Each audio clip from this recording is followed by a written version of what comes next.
an impractical way in which to live. You won't do that in your household, where you just keep borrowing, and where do you go next? So then you go to your neighbor to tax your neighbor. We are being taxed. An impractical way in which to live. You won't do that in your household.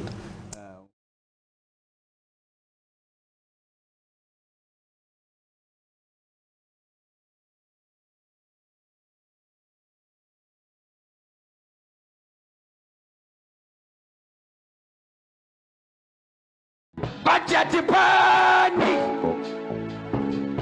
Budget panic! Samanko! See you once why you need. Shibara bumbo, Shibarama, Shikara bumbo, Shibara bumbo,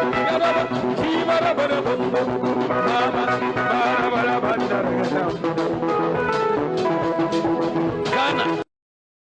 Budget panic! Budget panic! Samanko!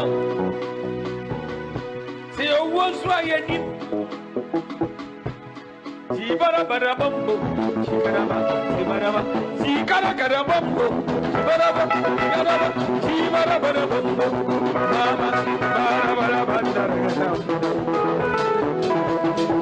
Ghana.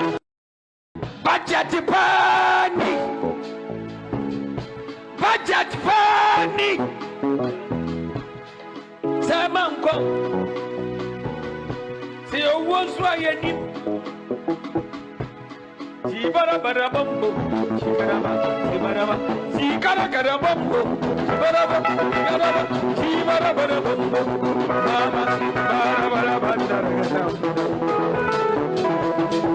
Ghana. Budget panic! Budget panic! Samanko! See you once why you need. Shibara bumbo, Shibarama, Shikara bumbo, Shibara bumbo,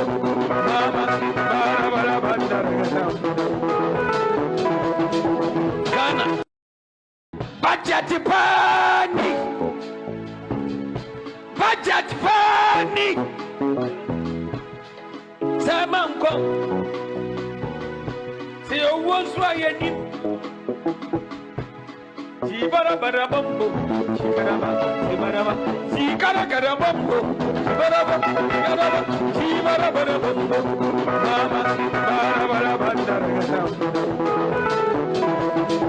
Ghana. Budget panic! Wama wants it. Air condition car. Economy is what? Save your money. Economy. Hey, Charlie, what Philip Patrolo? What Philip? Agra mokola tama station. Agra mokola tama station. Wama wants it. Air condition car. Economy is what? Save your money. Economy. Hey, Charlie, what Philip Patrolo? What Philip? Okay, no problem. Yeah, time you do come and you back on the water. Okay. Air condition car, GH go say truck. Economy is hot, save your money.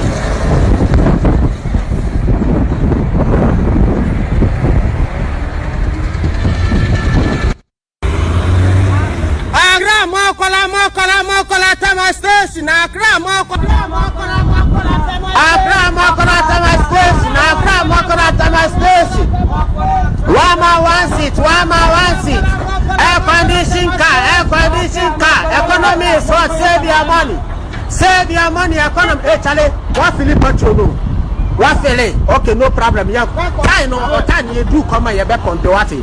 Okay. Air condition car. GH go say truck. Economy is hot. Save your money.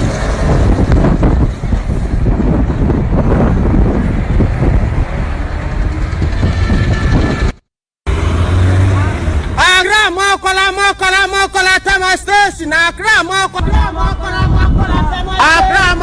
tama station.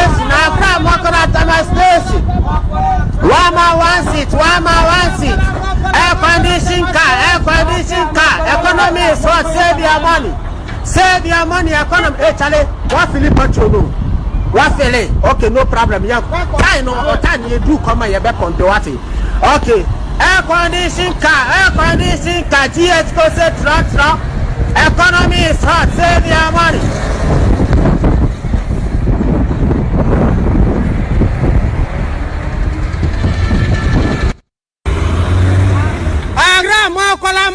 Mokola, Tama Station.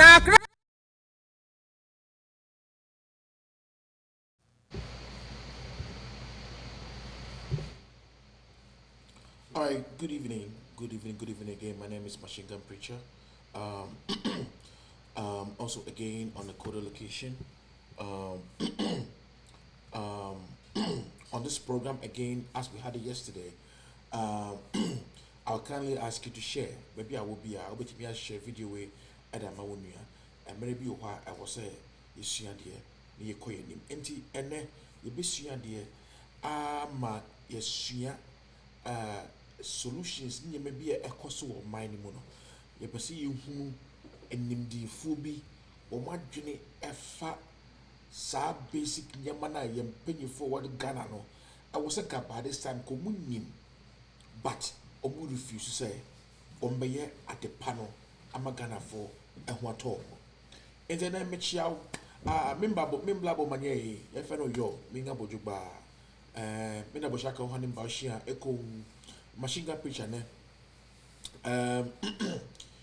Mamma woman or told me Kwame Safro, but Benny and Musabi no nonsense to be friend home Machine Gun Preacher. And also, Mamma no, a dear or the friend, Ocean and Yamawa, but also Sano, feel free.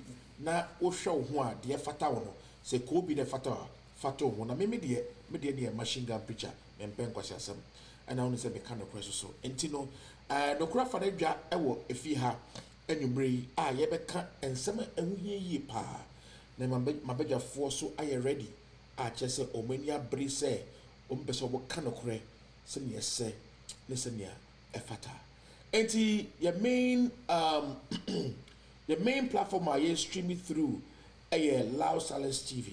Loud Silence TV. It's in 22 to 23 African countries, including Ghana. And you share your baby. Any social program we would say GTV close, TV3 close, baby close. Yang and the share. It's no correct. Enti addition where bekoi, Mr. Shemobi, na yanko yanim, na yensuande, yenhu. Kwanya ya mano ebe faso a ebedi ya mano ehun edwuma se na be ya Ghana be fa no ntuma pa ase efra I me pacho to share video no I face subscribe to Safro TV Africa on YouTube, Safro TV Africa on Facebook, not Loud Silence TV, and with all due respect onako bon sha na ompejao onye okese pa na ombie kwan efama ekwan kese pa and on be mouth. A bra me may call a short break, Masai Ababak. Wabamadi chichesi kana sa ministry bia benyane de. Etu wa chair no. Na na da kwa kufuado in the presidency Jubilee House here where you chire heye. Wamuso nya wamo de. Ya the figures ne ba to screen no so am wa hwabi. Na da ye ba be bu nkonta. Ni abu nkonta ne wi aye de atoto ho. Na sa wo fie na sa wadwiri ye adwuma. Wo ba wura MPP space na to fam. Wo ba wura DC space ato fam. Na wa hyase adwen se Ghana ni. Na wa hyase amu se kroma panyufo na ya no amote ya no. Wo mo nyama dwe se mo pade papa bi amaye. Eti se ka wo mani wo mo disi e ka manim. Yamford presidency Jubilee House budget ne to hoba. Wo mo hwe ye ni hwabi. Ye ready budget ni ya see the 137 billion and the ababa man ho bra. Now on my Ghana budget 100.5 billion Ghana cedis. Sikana ye bedie no. E do so che sika ye generate o. Africa enti na da bia ya kasa bosi a ye bonyansa ni mu a ye na wonte ase. Company ben and the sika bro wonu ni sika wa generate so. It doesn't make sense. Company would generate sika. Now would the bro sika would generate so no. Would the focus? Onuya. Sika wo peno. Would the bro so? Enti dia would dia ya bro so kwa fa we. Say sika no kwa fa we. Eti say yabo abanya kind budget. Na Jubilee House on kwa. Jubilee House on kwa enya 3 billion. Africa is rich. Abra ya budget no. Road energy ministry ya tu am budget so. Oh, I don't know. Agriculture. Papa na wase dokono bo anya den no. Oh, I don't know. Papa na wase dokono bo ensesa ye no. Ni ministry ho no ya te ne budget so. Onua. So abon.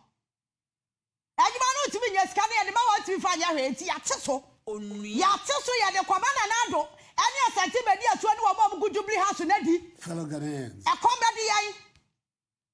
Agriculture ministry. Budget ni ya ntubo. Ya fa te so. Ojai. Energy ministry for budget. Ya ntum ya te so. Ojai. What one aka ne ani dumu a. Ojai. Ya na de aye NDC ni MPP. Ojai. Budget na what ye di sika ne ko no. Ya de kwa Jubilee House. Ya fa nkwa handjets. Ojai. Ya de betuatu amanfo a omoto soso ka. Sa sika na what ye de kwa ya agreke no. Ya te so de kwa Jubilee House. Sika na what ye de kwa energy ministry no. Ya te so ya de kwa Jubilee House. Na kaya nuwa ne sa na amen. Se Ghana nyina budget ya ye. Ojai. Ya de mu 3 billion. Ojai. Akọ presidency. Ojai. Ena se ya sori ya de ho toto America for ho na America for na ne no omo e ba be ko. Wo mo ne no omo ba be ya example no. Ojai. Enti me de Ghana budget a akọ presidency Jubilee House no e dia beto ho. Na me de America for budget a akọ White House e dia to ho mo hwabi. Na ye wi a ye nyina be bu nkonta no. Na say ye wi ni ye kanya asase de ache Ghana panyimfo a. Wo be wo say nyo tan no bi ta obi o. Ye ka no kra na de akere omo. Na say Ghana aya nanado personal company na me sure say ka company watum. Fellow Ghanaians. Say ka Ghana ye Dr. Baumia company na e watum because they say Ghana is running at a loss. Ojai. Ya mo brabia o. Ya mo brabia wa Ghana o. Ade a ye be ye bia ya bosia. Ya sha asiasi ya jije taxes wo kro ha e generate revenue ya bro bosia santi ye sika na ya generate no ye de den Onua. se sika na ya generate wa Ghana ha e de to ahodo toto Ghana for ye tiri suma ye tua no sika na ye de den enkrofo bi di enkrofo bi ria enti wo hospital na wo se wo trana jimisa e de ya ba near percentage of Ghana and what? The Awusha was screen on Facebook no so no radio for me come what it. Ojai. Budget a year located in Kwama Penyatina, Yamaka $. Ojai. You Ghana city nuclear chain $488,610,900. Hey. After young Joe Biden a few White House is rich and not $714 million. Hey. Metia Ghana ye dia no 400 Wabamade chiche sikana we remember the total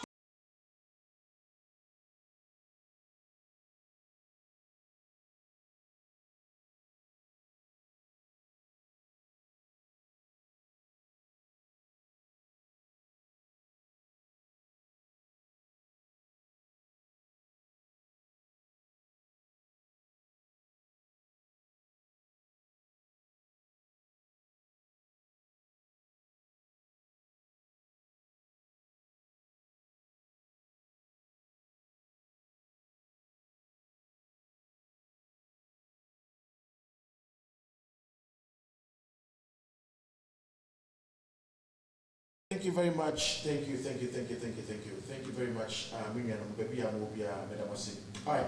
So this moment, yes, at the program no, na ya akasa. But before that, I never say, my bidder for a bit to me about what would be Eddie actually. I'm a bidder for people who would Eddie actually. But you're on the very first right.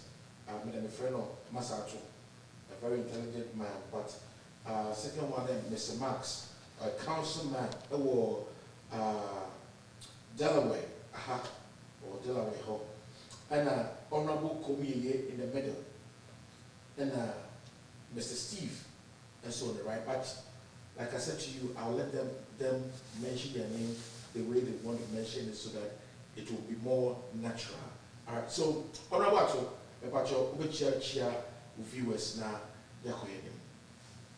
Hello, Etiefo. We're from Ato, also known as Entakorfa. And I just want to say hi to Radio Peace in Winnipeg, Efutu constituency, and then also hi to my constituency, Awotu Senior West. Bye. All right, that's what Mr. Ato Entakorfa. Then let's come to Max. Max, please say hi to your viewers. Hey, how's everybody doing? Max Akomiamwako, saying hi to the youth, and that's it? that's it. All right, okay, good. Let's talk to the man in the middle, Honorable Kobe. Honorable Kobe, say hi to your fans. Oh, hi, Ghanaians, 30 million plus, and all of you. At least you have the years to listen to us today. My name is Honorable Komuyeye, and I'm so pleased, I'm very pleased to be involved in this discussion today. Thank you. All right, thank you. Honorable Steve, Mr. Steve, but you're also in T. Oh, good evening to all Ghanaians in Ghana and all over the world. My name is Stephen Nkono. Shout out to all the people in Domi Kwabenya constituency. I'm very proud to be part of this panel, and I hope whatever we say will serve you right. Thank you so much, and God bless you. All right. And your host here, you know me already. My name is Machine Gun Preacher, and if you call me that, I like it. Machine Gun Preacher. I really can't share what's that. And no any hear me. But your work here with TV, so never go share. Not for we are for bush for no metia no crack. Where you can tree more profile, I bring more in cremo to the be a betting. Atia, I see it. All right. Never go on share. Now, and then the point of topics, now, health, finance, accountability, and jobs. Whichever one we're going to get up to first will be okay. Until so, every head here, every year. All right.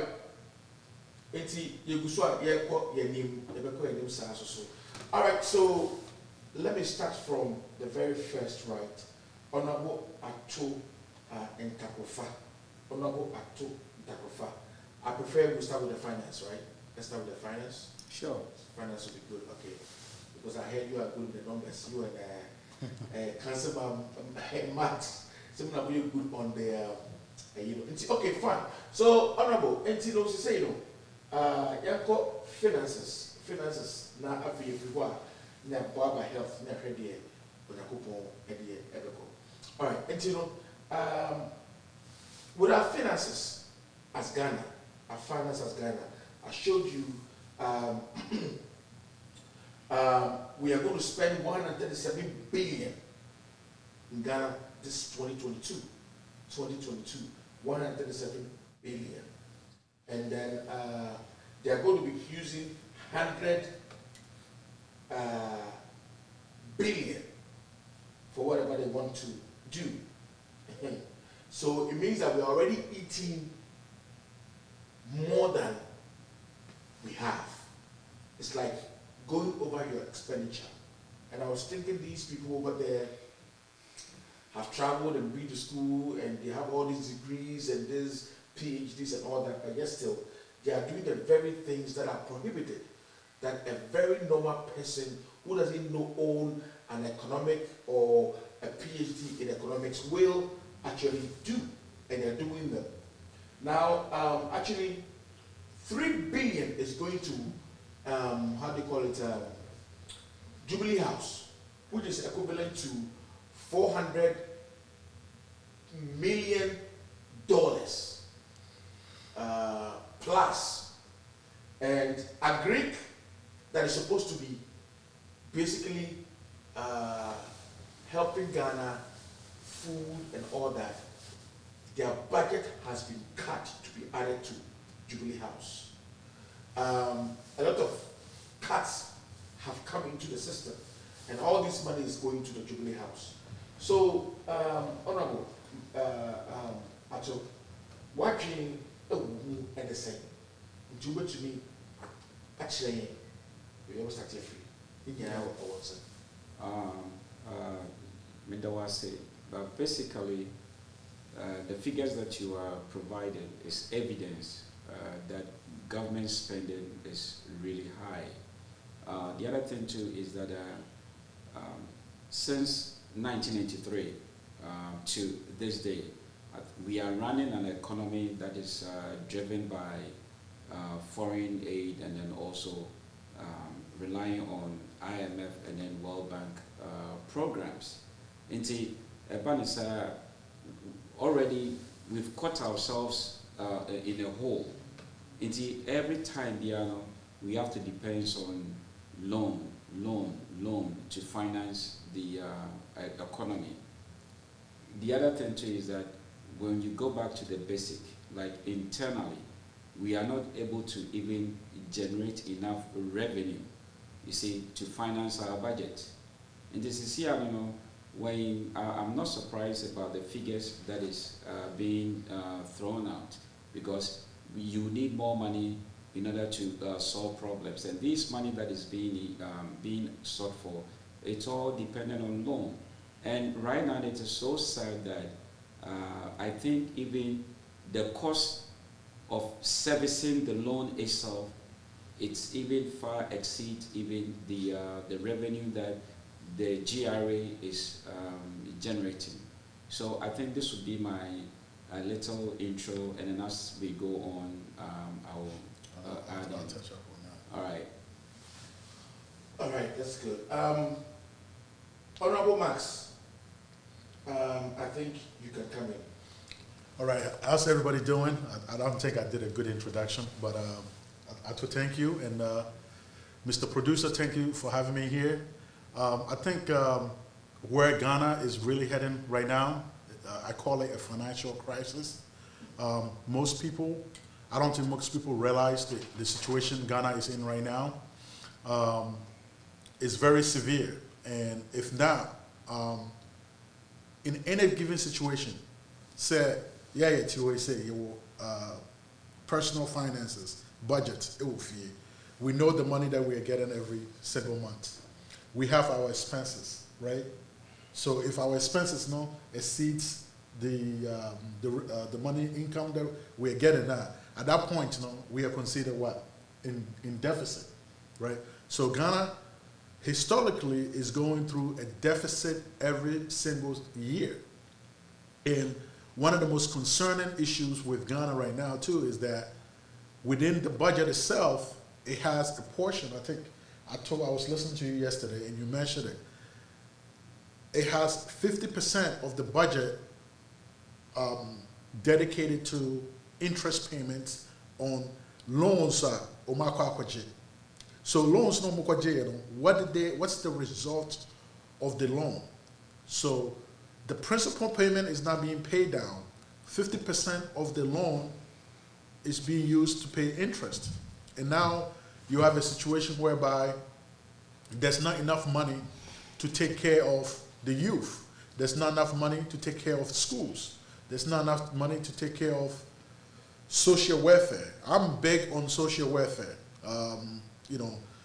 We need our women, children to be able to be sustainable. And any country that do not take care of its women and children is there's going to be a failure, So when you look not just the interest payment now, 50% of the budget, there's also within the budget, deep down, and those money are supposed to be doing, they are not doing. A country on the right path should not have women and children hawking down the street.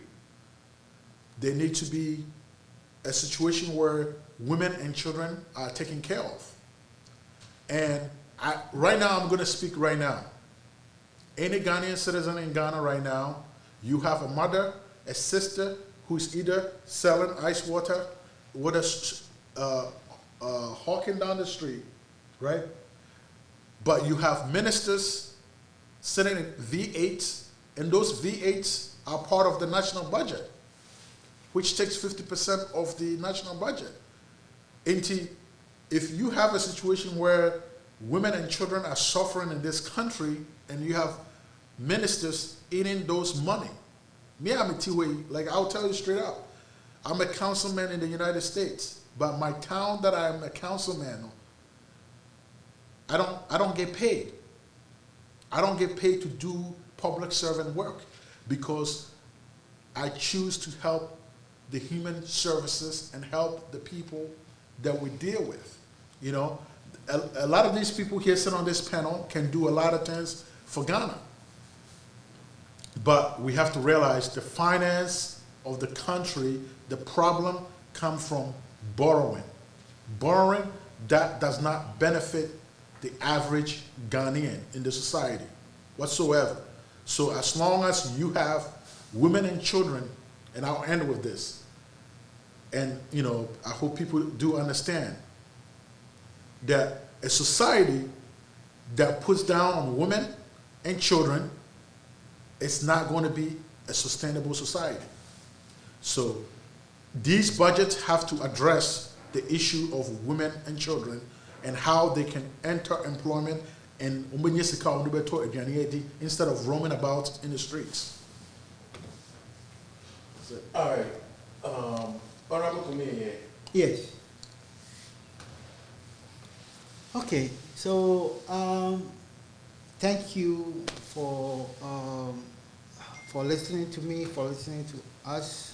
So I'd like to jump in somewhere in there with, you know, the numbers I saw for Ghana was 488, you know. 600 or something. Yeah, so roughly 489 million. Yeah. And then for the United States, the comparison was that the United States has 716 million, right? So if you are looking at the numbers just like that, you are thinking, oh, Ghana, a small country, is wasting so much money, correct? Mm-hmm. All right. So that would make some sense. But remember that when you are building a home, you tend to spend more money in the beginning than when it's over and you want to paint it. The United States, in this big economy, is using 760 million. It's because all the other things that have to be done are already in place. No, hold on. So in Ghana, when we're coming from the ashes, right, we have to invest money, and that's where the problem is. Now, we don't have anything, so we borrow. Why don't we have anything? Because everything that was endowed onto us had been either stolen, sold, or embezzled. So we are coming off with nothing, right? We are seriously starting our lives as Ghanaians with nothing. Now let's go back to what Mr. Ato said yesterday about how to service the loans, and he mentioned numbers like 60%. Ato is I believe what you said, right? Yeah. Okay, so the idea is not about the loans. The idea is how the loans are generated. The idea is how suppose you went somewhere to buy a property, a car, a house, and the interest rate was 40-something%. So you needed the stuff so much that you weren't thinking. So you took the interest rate for 40%. As you could have had it for about 3%, which probably would be manageable, right? So because of the crime associated with some of these loans, right? So we go and get it, and some end up in other people's private businesses. So then we carry this heavy interest rate. That's why we are not able to pay for it. So what I'm saying here is that loans by themselves are not very bad for economy. The United States also owns money in trillions of dollars, right? But if you put a line by a line, what we call a line item in any budget, and you don't know how to pay for that line item, then I'll agree what Mark said, that is an excess. An excess, you don't have any plan to pay.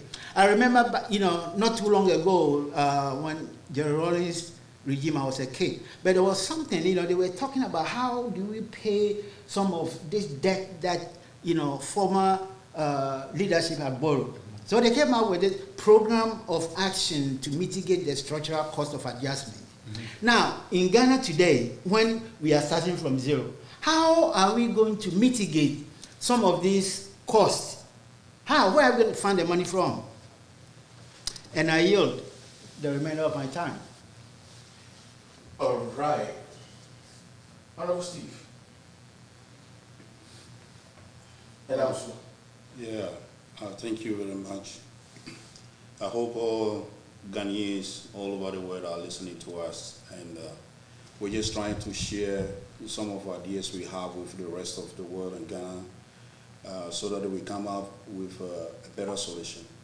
But when I see the figures on the screen right now, it's outrageous according to me, because if you compare even Delaware, the state of Delaware, to Ghana, I think the state of Delaware is even bigger than Ghana, and then the kind of things that is being done here, they don't need that much money to even to do it, you know, unless somebody has a hidden agenda concerning that money, and when they are making what bothers me a lot about all these budget issues is that they don't consider our women and our children and even our schools. You know, that amount of money alone is allocated to the parliament. You say 1 billion Ghana cedi, right? Yeah. 1 billion Ghana cedi is located. How much is allocated to the school system, to the free education that they are offering our kids back home? How much is allocated to them? They are supposed to get the bigger portion of the budget. You know, they're supposed to, because they are our future leaders. We need to train them well. We need to give them better future.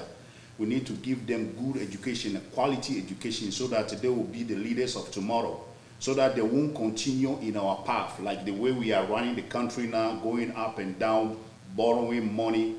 My people will say, we call it bala bala, like you go anywhere to go and ask for money. You know, so we need to rethink as a nation and make sure that we put plans in place, so that this extra expenditure that it's just like we are wasting the money, you know, or we don't even really know what to do with the money. So I will plead with whoever is in charge of all those money to at least think about Ghanaians, be patriotic a little bit. I mean, has conscience. The person has to have an auto-examination of themselves. All the people that has the ability or have been voted in place to take charge, to lead the country, need to do some auto-examination of themselves and come to the realization that there are certain things they are doing to Ghana. It is not fair. It is not fair. Thank you very much. All right. So good. That's a good submission. So with Honorable Ato Ntino, what feel say, dear as a country, what should we do as a country? You know, what do we do as a country to be able to curb some of these things and cut them off? What do you think the solution? What do you think will be the good solution, or will get Ghana on the right way towards, you know, all this? I think it will take a political will in order to do that. That is being able to tell yourself that I'm going to grow lean by cutting down costs, right? You cut down costs, and then being able to come out with a proactive, some form of macro economic programs, policies, that is not going to necessarily be very popular. That may be because when I implement this policy, that means that I risk losing my office the next year. But if you think about the long-term interest of the country, you take an action that you think, okay, me yes I deal with, na me de your friends say, me de a bois or mine, even if it takes I'm not going to be my party is not going to be voted into power the next 4 years. So if only we will be able to go beyond political manifesto and then take the interests of the country as a priority, I think it can be done. We can begin by cutting down costs. Do you think that, you know, these our leaders are not basically taking Ghana as the first priority, or are they just playing with Ghana, or they're just stealing money? Yeah, I for instance, I've not been in government before, so I'm not there yet. And I think that those that have also gone to occupy that position, once upon a time, they were not there, right? And then all of a sudden, they found themselves being at that place. And then they keep also doing so the mistakes that the other predecessors also did. So that means that as a country, already the system, I wouldn't say is fully broken, but we have a deficit, a monetary problem that needs to be addressed.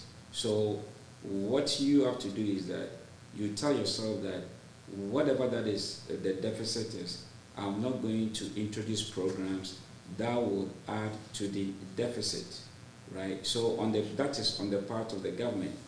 Now, when you come to on the part of the individuals, the citizens who are gainfully employed, how many Ghanaians like faithfully really also pay their taxes, right? In 2014, I think the finance minister said Tepe, or I don't know whether I'm pronouncing that right. Yes. What year? You mean? I think 20. Yeah, Mama. Yes, yes. Yeah, he made a statement that talking about how the inability of the government to even generate money internally through the Ghana Revenue Authority, and basically the figure that he brought up was that out of the about 6 million gainfully employed people, only about 1.5 million were able to pay their taxes. You see, that means that as a country, 75% are and only 25% each year. And as much as I am discontent with some of the programs and now the government spending, and so we, the individual as a Ghanaians, we should be able to pay our taxes. You see, and on the other way around, so you go to the GRA services, the tax administrator or the analyst who goes to the field and then collects money.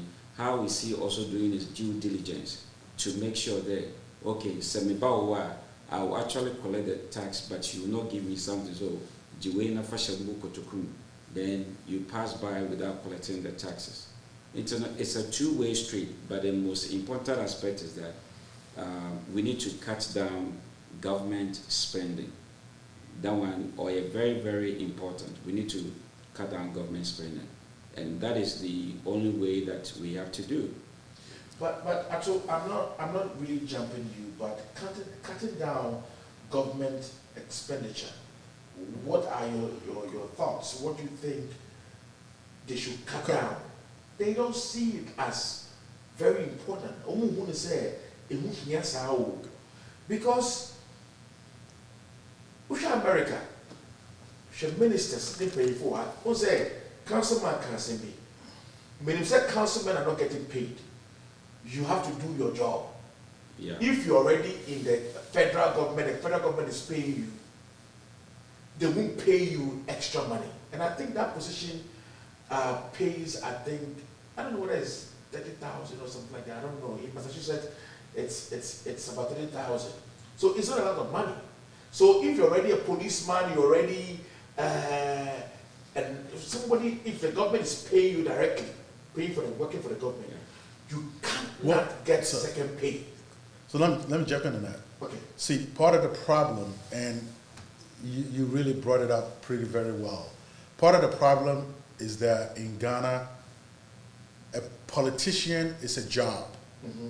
It's their full-time job. That's right. Most people don't have any working life experience.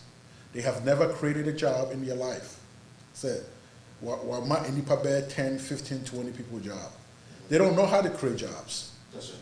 All they know is that You're talking about Ghana, right? Ghana. Good. They don't know how to create jobs. Mm-hmm. So if these people don't know how to create jobs, they have never owned businesses. How are they going to? Their whole mindset is to get into the government and then they can get paid. That's their job.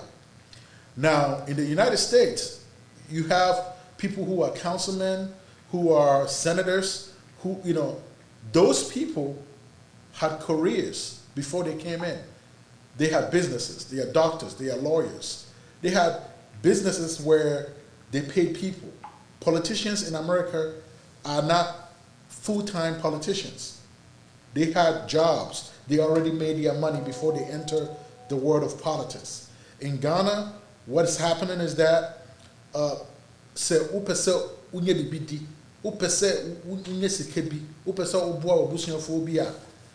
then you enter politics so that now when you be a D. And that's the root cause of the problem, because once you enter the politics scene, what's happening? What did Unai Edru a demo? What did they say? Of like once foot in, I got my foot in the door. Yeah. So you get the S gracia, you get the V8s, you get so the mindset of being a politician in Ghana It's the money. is the money. Now, Councilman, let me ask you a question. So with this V8 thing, all right, what I know is that once they get in Parliament, they're serving 4 years, and they get a Land Cruiser. Not only a Land Cruiser, they give them other things. They give them 50,000 Ghana cedis. I don't know the equivalent to Ghana cedis, but dollars. But they give them 50,000, Ghana cedis for renting a house. Just renting a house. Go rent a house. But I'm asking, do you know any politician here in America that the government will say, oh, here, we're giving you this house? Okay. Does any senator get that? Does any congressman get that? I'll tell you what, like in Delaware particular, Macomb and the Mahubi. Yeah. Even your governor was saying, Yeah. he has a governor mansion that or just or demo on the bush for 10. Yeah. And you know not take. What a woman take on one fee. So that's it. So taxpayers. So on Halloween time, the kids go in there for excursion. Will be until he doesn't have a state car. So that's it. The governor doesn't have a state car. Do they give them fuel allowances and all that? If he's going on a business trip. If he's only going on a business trip. So you get a state credit card. Okay. You get a state credit card. Until you get a state credit card now. Here's what happened. You will submit your documents, say we'll call business trip and our training. Yeah. Maybe a governor, we'll call governor meetings, be with governors in California. Now, what's submitted with travel budget? Maybe a governor or Kwaha, the travel budget, airline ticket, BBR, receipt, none in our back. The state, the lower level state, you're from an accountant specialist. Reconcile the governor's trip no take here. Now say $1 and there's a set amount you can spend for food. So every day, you spend a certain amount for food. Per diems. That accountant specialist will send a message to the administrator, executive assistant for the governor, catching and say, or boss, governor, or call Hano, Sika or Yede, or the Twergian, and I brought per diem until he has to pay you back. Damn. Okay? Mamenka Senatro. There was a guy, Delaware, a friend of Chip Flowers, Delaware Secretary of Treasury, on a crazy castle in our Delaware. Okay, this happened 2012. No, 2012. Now, Oko, on the girlfriend, Echo football game. Oh, yeah. Or the girlfriend. No, yeah. No, neither. The girlfriend, so my worry. And no, wealth manager by trade. Okoye the card now state in the man no. What do you call? Or do you see the total football game tickets no one back?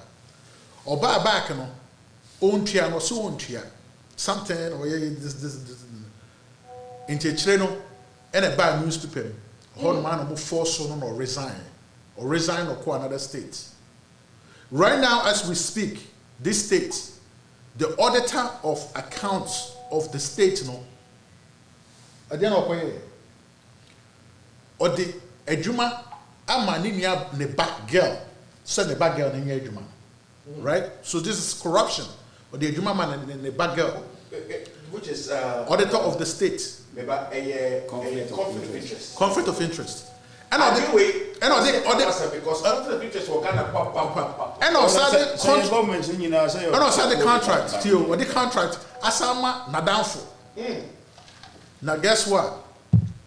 2 months ago, and a juma mono employees, lower level employees or more state level government, or tipo, or more tipo, attorney general of the state catcher said when they're coso, and more chill. So now she's going on trial. So let's go back. The point of the problem in Ghana is about the people the people that they are working there. Regular citizens now, they are not elected to do any electoral job. They are the ones who needs to enforce the laws of the country. That's right. Say, obey the contract, procurement message, making sure say it's following the right procurement rules. So that's it. We are not giving contracts to contractors who are not doing the job. People need to bid contracts, and people need to be awarded the contract based on what they are going to do and what they have done. So a lot of the spending now, you need to cut the budget. It's a lot of them. The expenditures. Wasteful spending, right? Wasteful spending, wasteful contracts that has been given to me bra down for way, all this kind of stuff. All this in Penifo more Ghana, all this stuff. Look, Ghana from Penifo, I abroni bay. I always tell it's abroni bay because you are educated in Abrochire and you see how things are run in Abrochire. And you go back to Ghana and you do the complete opposite. Now, per se, a man and a Councilman Benjawano. Yeah. Yeah. There was a judge, a female judge, I've forgotten the state. Now, that judge, of one Ninia Bema, and money by year, news from Bailey for the uniform courts. And money by year, Jumao. They stripped her off of her judge, being a judge. She went to court. She couldn't practice as a judge anymore. She couldn't even be a lawyer. And then they put her in jail. And then she paid a fine. Just bringing his brother or helping his brother to get a job as a guard. Conflict of interest. In the court. Conflict of interest. Judge just stripped her off. Yeah. Okay. Mamimbe Mwai. Mamimbe Mwai. Opinion who can say, like, you said something like the people working, like the people like working in the government sectors, the lower people. Lower people. They have to be held accountable. You know what? Who is going to hold them accountable? Because in Ghana, what your boss tells you, that's what you do. It's not like here when a junior man can just wake up and then confront his boss and say, hey, look, what you are doing is not good. He can go somewhere and go and report to him so that something can be done to the fellow. Do you understand? Yeah, Ghana is not like that. Do you understand? So it is not like that. If it were to be so, you understand, things will be in order. But it's not like that. Your boss is your boss. What he said, that's what you do. Thank you. And I guess that is also part of the problem. Yes. See, we can see where a lot of our issues come from. And Ghana, you can cut the budget by 35% simply by wasteful spending. All right, let me we better about only honorable Kumuye. Now we'll split and I'm going to share how we're going to come out. Now, how do you think a president should nominate his ministers? Because already if we have about 120 ministers, so how can they consolidate the ministries so that we will have less expenditure. Because one minister is, I think, paid about 10,000, 12,000, or 13,000 Ghana cedis. A month. That is about a month. That is about $2,000 A month. 1,000 is 50. 2,000 plus every month. 2,000 plus every month. That's not only that. They get fuel vouchers, food vouchers. They get their houseboys. They don't pay electricity and fuel, watchmen, bodyguards, and all that. It's what you the same. Ofo say, on between consolidated ministry, no more for chief executives, no more consolidated ministry, no to secretaries, and as a ministers of certain things. So that say we in America, secretary of this. Then they are not even over 25. If I stand corrected, what do they say? They can they do it? Yeah. If they can, what do you think? Well, they can. I think they have changed a couple of things, but I'm not sure. They have some ministries that it kind of like interferes with the other one. Like at one point they had Ministry of Transportation, and then they have Ministry of what? Like roads and like, you know, it doesn't make sense. The Ministry of Agriculture, and then it comes to Ministry of Fishery and So to get into that, to get you into that, you see how crazy and how messed up things are in Ghana, right? Just take one simple example of about the Ghana map, right? The Ghana map, when they are naming the regions, they have Central Region, which is Central Region is in Southern Ghana. They call that Central Region. Central Region is where Kumasi and all those places are. Eastern Region is where Accra is, right? But they call it, so a basic simple thing as naming the regions of Ghana, no, we can't even correct that, right? We can't even correct that. So we go with the Ministry of Transportation. Within the ministry, you know, you have to have a division, right? Or a bureau, right? Or administration on this or that. So you consolidate, and then you have a division within the ministry, and then each division will have a director, like like you said, executive director of each division that will manage it, and then that will create regular jobs, because the director positions, will be an appointed position by the minister, but it allows them to hire someone who have experience in that particular field. You know, you have ministers being appointed to certain things and they have no clue. Like Minister of Education, he's a doctor. Like what is his name? Napo. If you hold Napo, his name is I don't have to.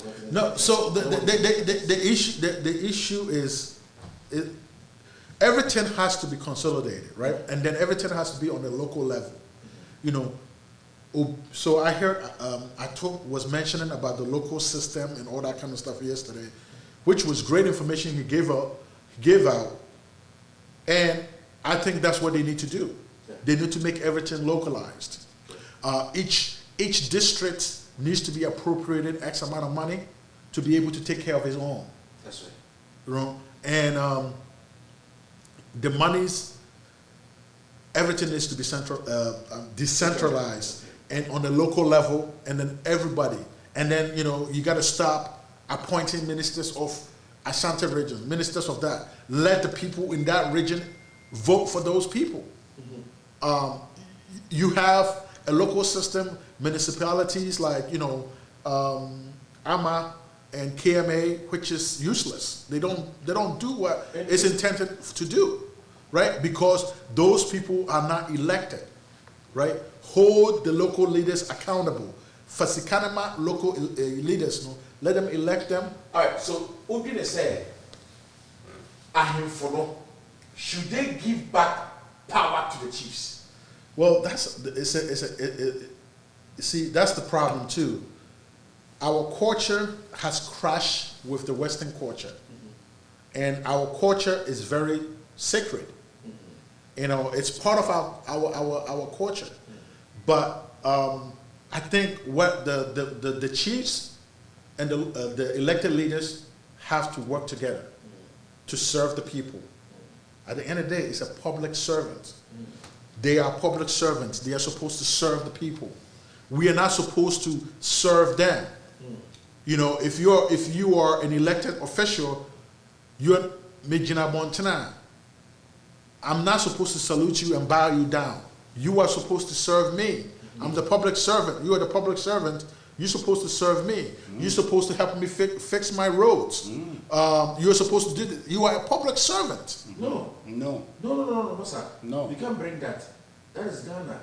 No. The boss is the boss. That's what I said. I said the boss is the boss. That's what I said. The boss is the boss. See, that's the problem. You see, the boss is the boss. So the boss is the boss. Until I was saying that until everyone auto examinate himself.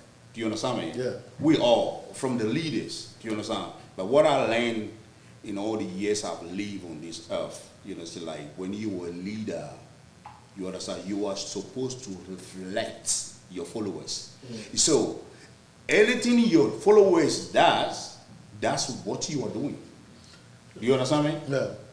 Anything your followers are doing, because you are the one who will be giving the command. Listen, I heard you do this, don't do that, do this, do this. Do you understand me? You are the one giving the command.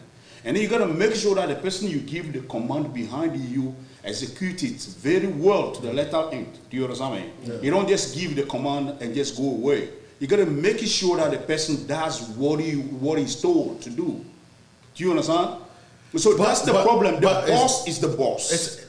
Now, is that working? Is that working for us? That is why we are here. It's not working. That's why we are here. That's why they are women.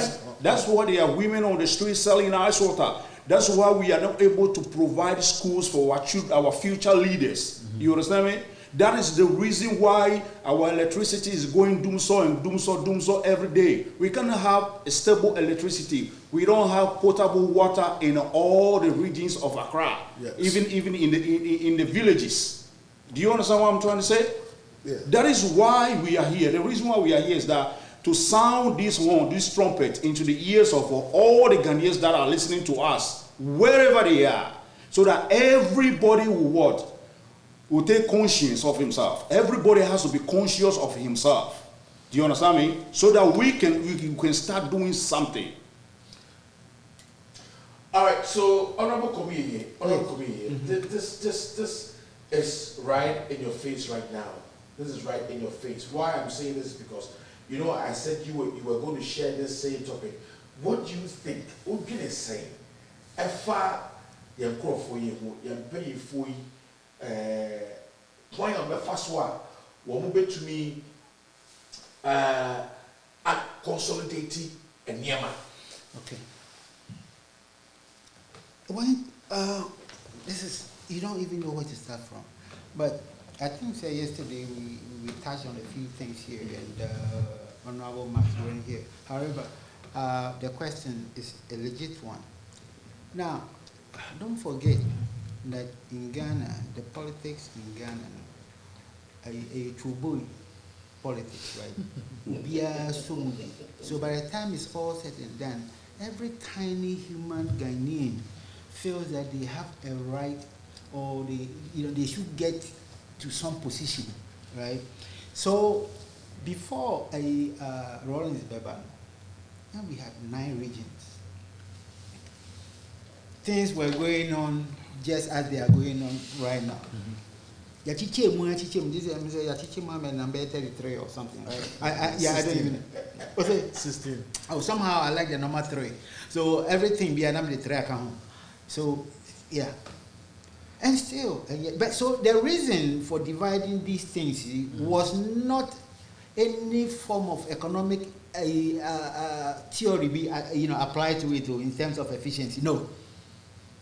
It is to give jobs to those who were involved in the campaigns, and so that they also almost what I say. That's why we gave such jobs to. Now let's talk about what is going on and the reason we're talking about finance. So anytime you look at finance are words with figures attached to them. They call them line items, right? So even if Ghana couldn't prioritize their, what is good for them at a certain time now, right? They should be able at least to go through line by line to figure out, is it relevant or not? So yesterday we were all here, we were all very happy, and others were happy about free education, and then we find, so people are going to school for free. We got to find them food to eat, right? Then very soon we have to give them top money too. Where do you think that money is coming from? We got to borrow. So all these things are on the line items on the budget. Now you and I are sitting here. We don't see. I just saw some honorable person being in Parliament. Took a very big book like that. That is the budget, right? Mm-hmm. But we don't know what is in the budget. Mm-hmm. All you know is the final figures. Are we supposed not to know? No, you're supposed to know, but it's a lengthy thing. Okay. To know, and you have to understand numbers to understand, what this means and what that means. But a budget is a line item thing. So you have to go through the line item and cut away, like I just said, wasteful spending. Mm-hmm. But so Atu is the one who is looking at the budget and he thinks it's wasteful spending. For the party in power, he doesn't see them as wasteful spending because they have built-in pot-belly, programs, right, that will serve the interests of their constituents or their constituencies. And if government were to work very well, the opposition and the majority will come together. Now, the opposition cannot just go and sit there and be, what is your role here? My role is to oppose the government. No, you have to work with the majority. So, the opposition's maybe program here, will have to be infused in the budget before it can pass. Now we are all sitting here talking about this budget didn't pass and it passed, and who cares whether it passed or not? People have to look at what is on the in the budget, line by line, and say that, hey, look. Most people don't. Yeah, we probably don't need this one at this time, right? Yes, it's okay, but we don't need it between, in this year. But if you don't prioritize, hold on for a second. The ministers should be able to go back to where they get elected. No one catch them say, I did win my request to Emami area. You perceive a point way. You perceive you say. You perceive you say. Now no, I fight it. I'm the chrome. Correct. So yeah, are they doing that? Let me chip in. Okay. I'm going to give you 10 seconds. Yes, the minister only know the way to the people when he won election time. After the election time, he doesn't pick his phone call. He doesn't know you. Okay, correct. So if you if you were to take a look at this $489 million Ghana budget, you realize that all the line items belong to the majority. Right? No, well, of course, it belongs to the majority there. Then that is why the minority will oppose it. But Ghana is not only there for the majority, right? So if it were to, to be done right, and yesterday we talked about something that was really, important, that we as Ghanaians, the parliament in Ghana or the executive, the executive, but it comes and goes, but the parliament should have a blueprint, right? So there are so many things that are very important, like security, power to include electricity, energy, and all those things. They are priorities, right? To include housing, hospitals, and schools, right? Right? So whether you are from the opposition or you are from whatever, these are the blueprints that we are working on, and so we have to prioritize our our work, our schedule, according to the priorities we set for ourselves. It is obi na wakọ jilona, right? Ato obi na wakọ jilona. Ozi ye na adwuma na wabọ ye na so lose election na loan no na adwuma wa ye no wa ka wirem ho. yesterday somebody was saying that if you go to some of these schools and big buildings here, snakes and bears are the ones who are attending school in them. As much as that, that is a little bit laughable. It is true, because we as a nation don't have any blueprint. Now, let me say this last one. Remember also that the politician, right, who came there, chances are doesn't know A from B in where he or she is. And if he doesn't know, you can't begrudge him. Most politicians don't know. But in the civil service, right, they are professionals. They are supposed to be guiding politicians in their work. Yesterday, Atu said this thing about civil servants. They are the same folks who are conniving. Oh, by the way, who told you that in the democracy, when your boss tells you something, you can't say no? That is the value we get from being democratic nations, right? You'll be fired. Yeah, well, but because if your boss were to tell you go and kill, somebody, what do you get up and go and kill the person? The answer is no. So if Awankasan as an employee, you should know what the ethos of the organization you are working for is, and hopefully you are going to live by it. And if you are living by that, it's very difficult, right, for somebody to look at you in the face and say, go and do this, right? If the policeman was genuine, right, it is so difficult for you to even give him a bribe, right? Yeah, but because we have lost it. And then someone said the system is not working because the civil servants, if they were to do their job and not listening to the corrupt manners of the politician, if they were to reduce, the only way they can do that, is to get the protection from the court system, to the law enforcement system that allows them to do it. They are the civil servants. Let me ask you, somebody has said something here. I wanted to, ask him before. That is the Queen of England a public servant? The Queen of England? Yeah. No, I don't think so. I wouldn't know. Okay, you wouldn't know. Good. And you said you don't think so. I think so. And the answer is no. Actually, because, I don't know. Oh, well, it's everybody else is a peasant. Oh, yo. Everybody else is a peasant. Correct. Yes. So why am I asking this? We talked about public servants, and somehow the position of chiefs came in, and they are supposed to be serving their subjects. Well, I'm saying that they are supposed to work together with because our system in Africa is unique.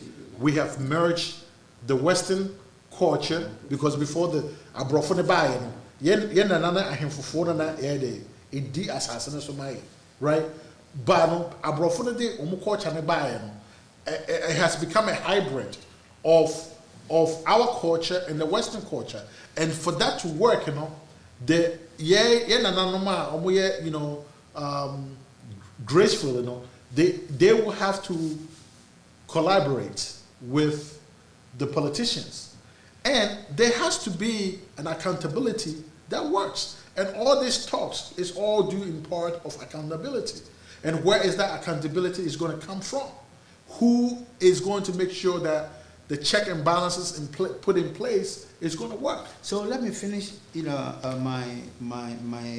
talking budget, we are talking finance, and so when you want to have programs, you also need to be thinking about number one, where are you going to get the money, right? Our tax net, like I just said, it's not that broad enough.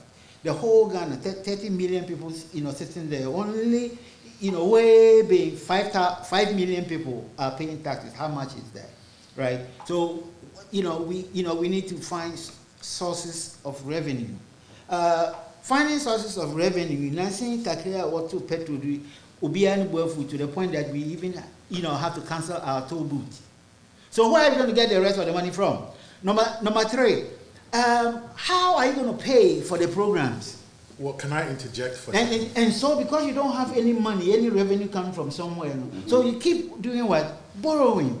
You keep borrowing to support your pot-belly programs, which very soon will be, become like white elephants in, wherever they are constructed. So, like you said, like Mark said, look at the appointees, whether they are ministers in the country where I'm talking from, we don't have ministers, we have secretaries, and that in Ghana, a very small place. I said this yesterday. You couldn't have more than 100 and a change ministers with their attendant deputies and their entourages, right? These things cost money. So if you go back in there and say, so how do you skim, how do you make lean some of these numbers? It is very, very, very difficult. Because like I told, you may have said, if Anya Kafula, you will not be returned to power. Because, you will not be returned to power. But if you are conscious so what's the goal? What is right? Is your goal to return to power? Oh, yes. Or to help the people? No. You don't get it wrong at all. Nobody went into politics in Ghana for the people. The only time they came to contact with the people is to convince them to vote for them.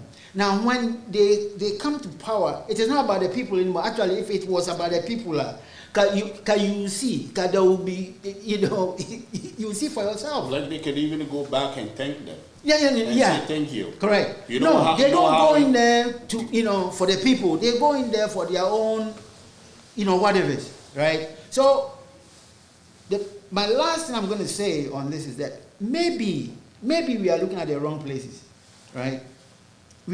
And seriously, I think we are. Leave the politician alone. Now, I'm telling you, the politician doesn't even have power.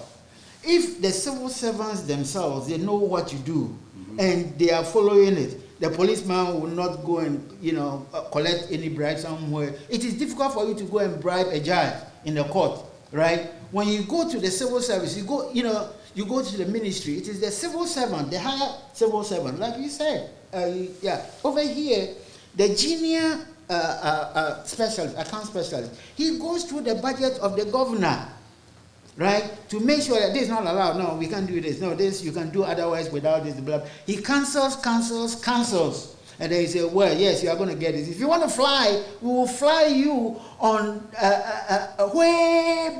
no business class. No business class. You are just there as anybody else. I work for the government. And when I rent a car, and the reason I don't rent a car for government business anymore is that the cars I'm supposed to rent are supposed to be compact. And I don't like it. So I'll take my own car and just get mileage, which is not much. Right? In my former job, the administrator in my job took the company, you say company car. They were to go and work, let's say, I'll mention the name of the place. Let's say they went to the Western region, right? And this administrator comes from the Western region. So when they went to the Western region to do what they were doing, he said, let me make a quick run home to see what is going on. And he went in that company car. They fired him. See, that's the good point. Here in Delaware too, there's if you're working and you're using the government car to do business on, there's a special tag, usually a S, started with S, and you are on notice. Into who driving us our phone so crying poor, who be who's our phone so be contacted, you could be in trouble. If your car is parked at your house, and also an issue, you can't take the car and park at your house. Right. For what? It means you're stealing company time. Yeah, even Crampo, I don't. My town, my council, police officer, you amended to say police. No, to me, police can't in Kofi. Different towns, they allow police. Here, over here. Yeah, different towns allows you to take the car to go home, but here they don't allow it. So the point being is that all this is all accountability. Yes, correct. So it's all accountability. Yeah. So, Mr. Question.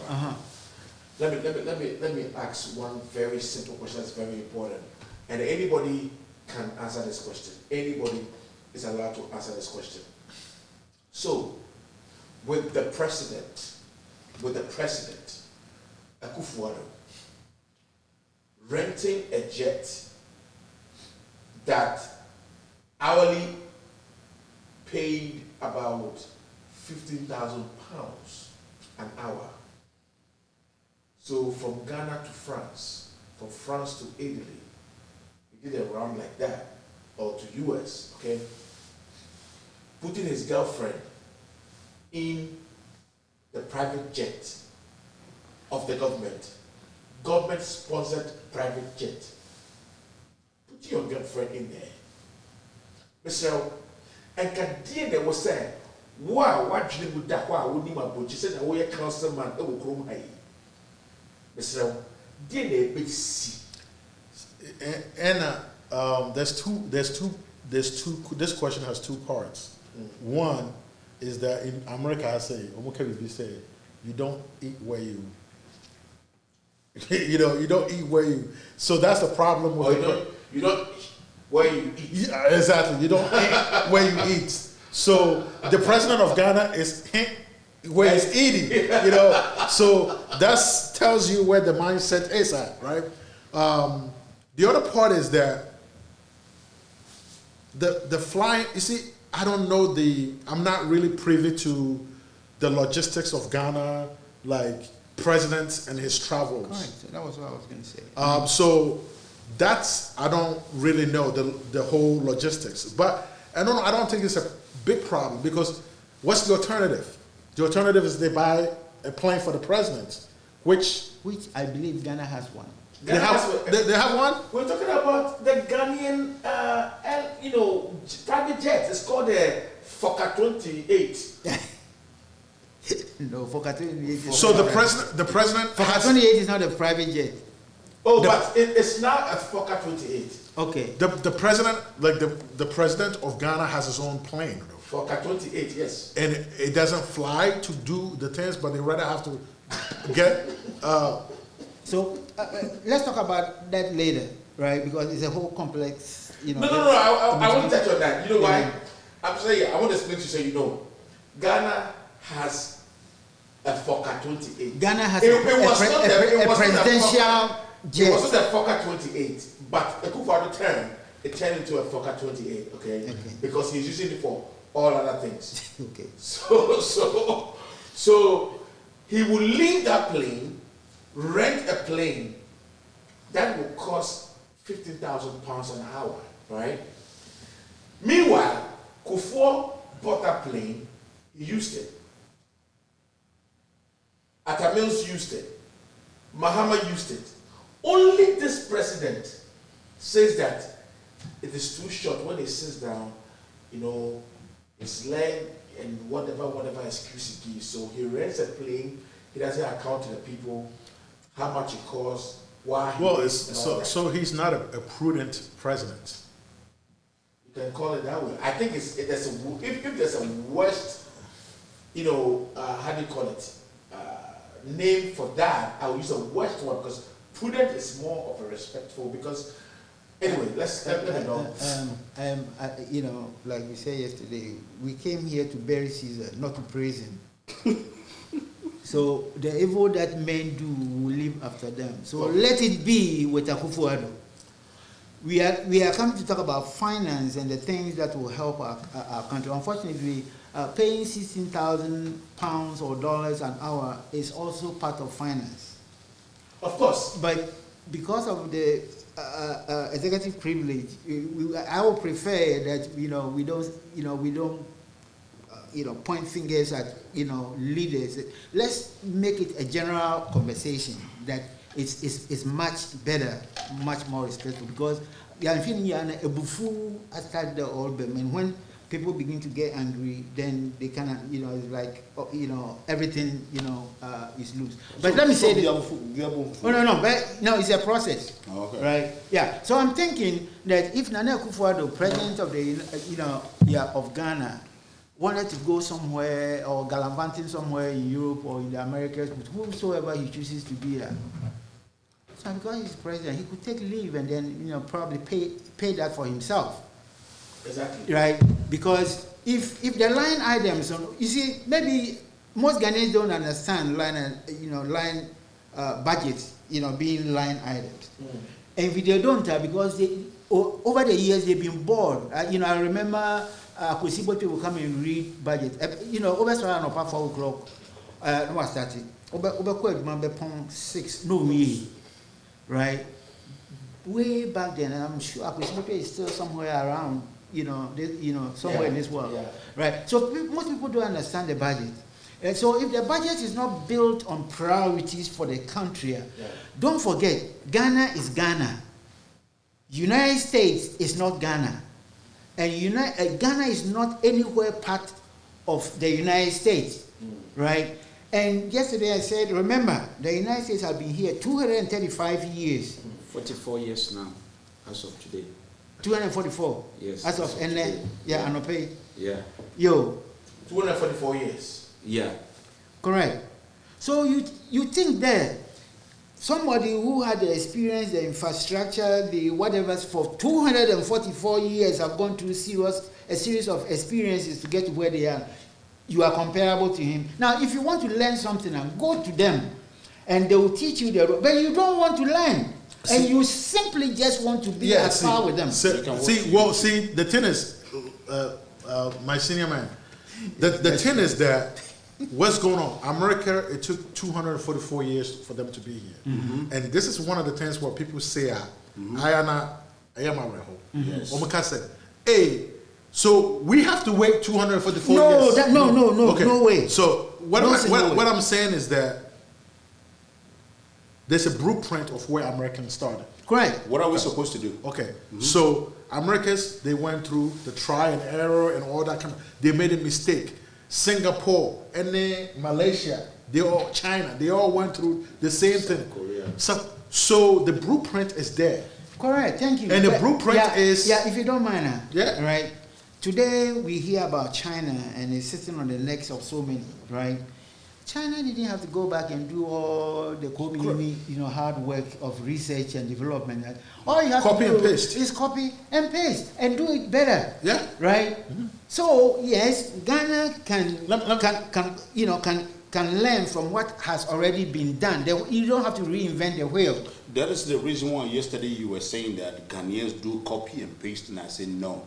You understand? So if we are doing copy and paste, then let's copy and paste. Things supposed to be so easy for us. Right. Because right now, every little child has a mobile phone. You understand? Everybody has a little. The technology is all over the place. You understand? Even in YouTube, you can learn a whole lot of things. Do you understand? You can learn you can learn how to do road, how to construct a road. Everything you want is there. There's somebody said last time on YouTube that right now even you don't even need to go to school because everything is there. You understand? Everything is there.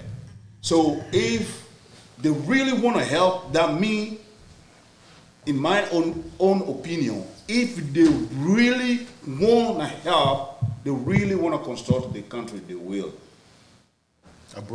Yes, they will. Yeah, it's not something that they say they can say they cannot do. No. If somebody come and say, I don't really know how to make this road good for the rest of the citizens to enjoy, for myself to enjoy, I would say no. You cannot say that because it's like you don't want to do it.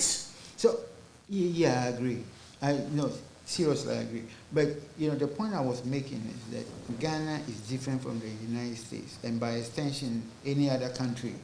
So let's say when you go to Ghana, this is what happens, right? Because it gives you a very unique identity, right? When you come to the United States, we do that. When you go to the middle of somewhere, you have tall buildings in Singapore, Hong Kong, and Taiwan, and other things. But when you come to the United States, do you see those? You don't see that many tall buildings, right?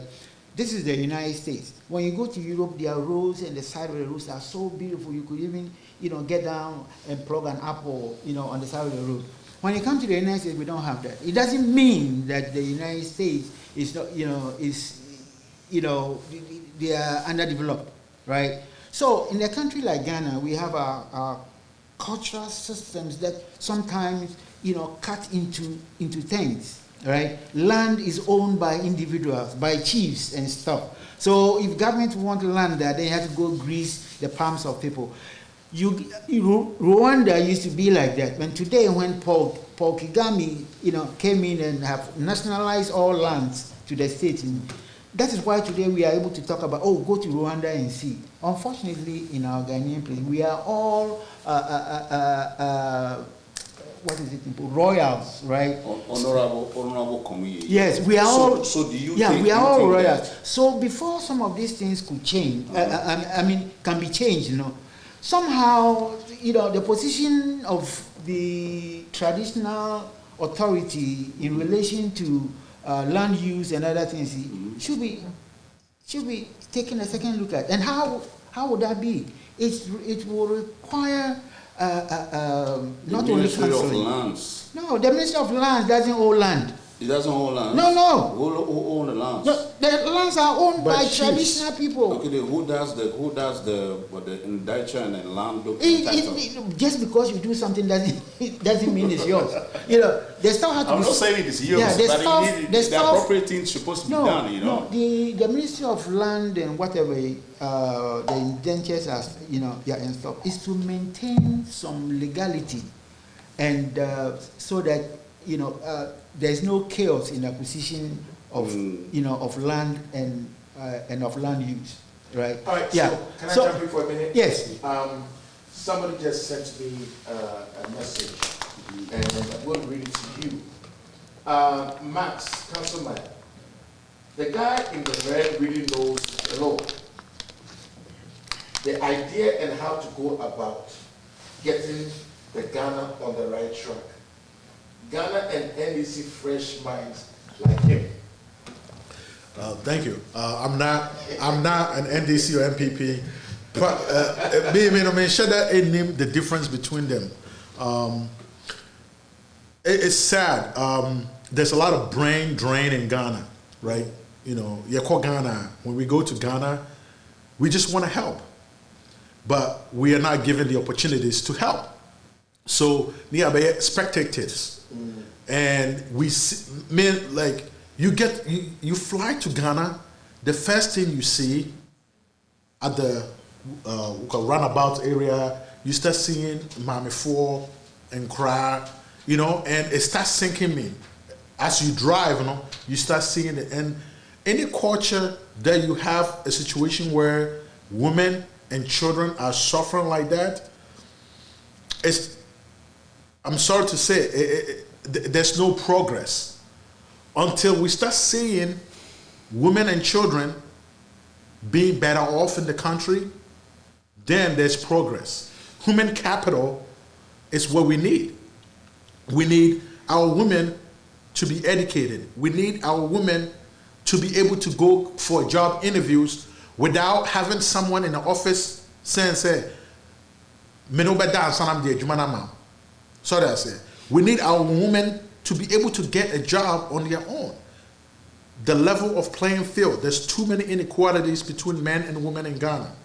And part of the problem is that maybe we need a lot of women in politics in Ghana to solve some of our issues, because obviously the men are not doing it, and we need a lot of women leadership in Ghana to be able to fix a lot of the issues, because as long as you have women on the side of the road, I go to social media, I see all these women, they're doing, Snapchat, WhatsApp, this, and, and it's so sad because all of these women, tech, they have no skills, they have nothing to show for. They don't have no jobs. That's slave queen. What they call them? Slave queens. What's that? They pick it from the low and they wear it from the high. Huh.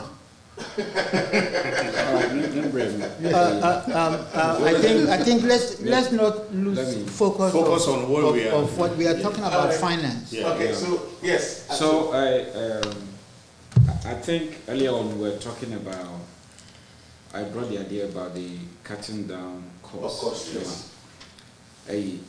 First of all, we've talked about how the MPs are getting the V8 and then all that, right? Those benefit that comes with the office of being an MP. So whether you are MPP or NDC, when you go there, you have access to those benefits. One, we have to go back and look at the 1992 Constitution. You see, there are certain clauses in them that also promote certain executive spending. So you ask yourself, so right now, the benefits, other government spending is being driven by that. It's just that whatever spending that is going on is being enforced or backed by the 1992 Constitution. And in this case, one, we have to look at our 1992 Constitution and see if there could be an amendment to it. I know that Atamils had a committee to look into it, but Ankudu baby. Second, still cutting down government spending and costs. In Ghana, we have the is it the Accountants General or the Auditors General, right? Every year, they send a report to Parliament, and in that report, they will reveal some excesses or other institutions or agencies that those agencies are unproductive. Then they will come up with a recommendation to serve as a corrective action. You ask yourself, every year, Accountant General report, say, the Parliament, what happened to it? Are the recommendations being followed? Sa agency way, ever since every day they've gone into red. So we need to cut or close that agency. But it's still there. How do we monitor the reviews of the Accountant General's report? Other than you see people on television like they will quote the Accountant General report, or say, but nothing is being done. So you can even begin also from the Accountant General's report and look at programs that are not being productive, and then you cut them off the system. But now, hold on for a second. Like, this is what I'll be curious to know. Maybe, Mr. Producer, you can post it for future reference for people in Ghana can see. What programs and social programs are these government expenditures benefiting the average Ghanaian? If a citizen who is below the poverty limit, if they need services, say baby ordinity bedda, ana baby adriane, mental health assistance, healthcare assistance, all these human services, how can a regular Ghanaian access those services that are included in the budget? Are they just putting those numbers in the budget to spend it anyhow they want? Or it's just that as an average Ghanaian citizen, you cannot walk into a door and ask for a service? Because when we talk about America and Ghana now, blueprint is already there, right? Each county, each region has a state service center. So that's it, state service center. Into we are below the poverty limit now. You can prove that you are below a poverty limit. You can go and receive some form of government assistance. For instance, you have Catholic charities.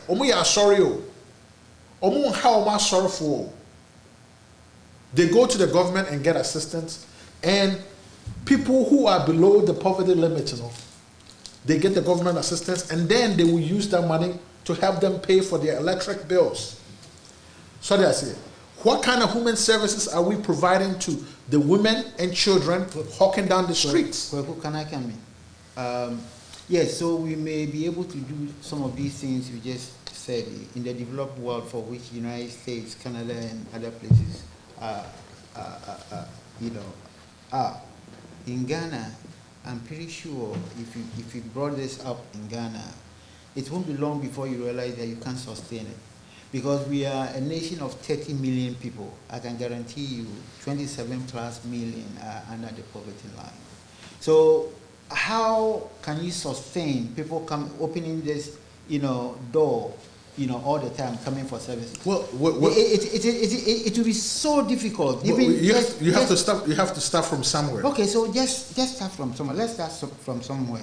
This free education here is in Profonco School, right? Free.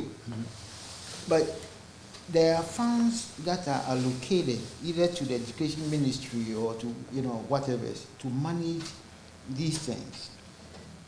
And now I was looking at a program where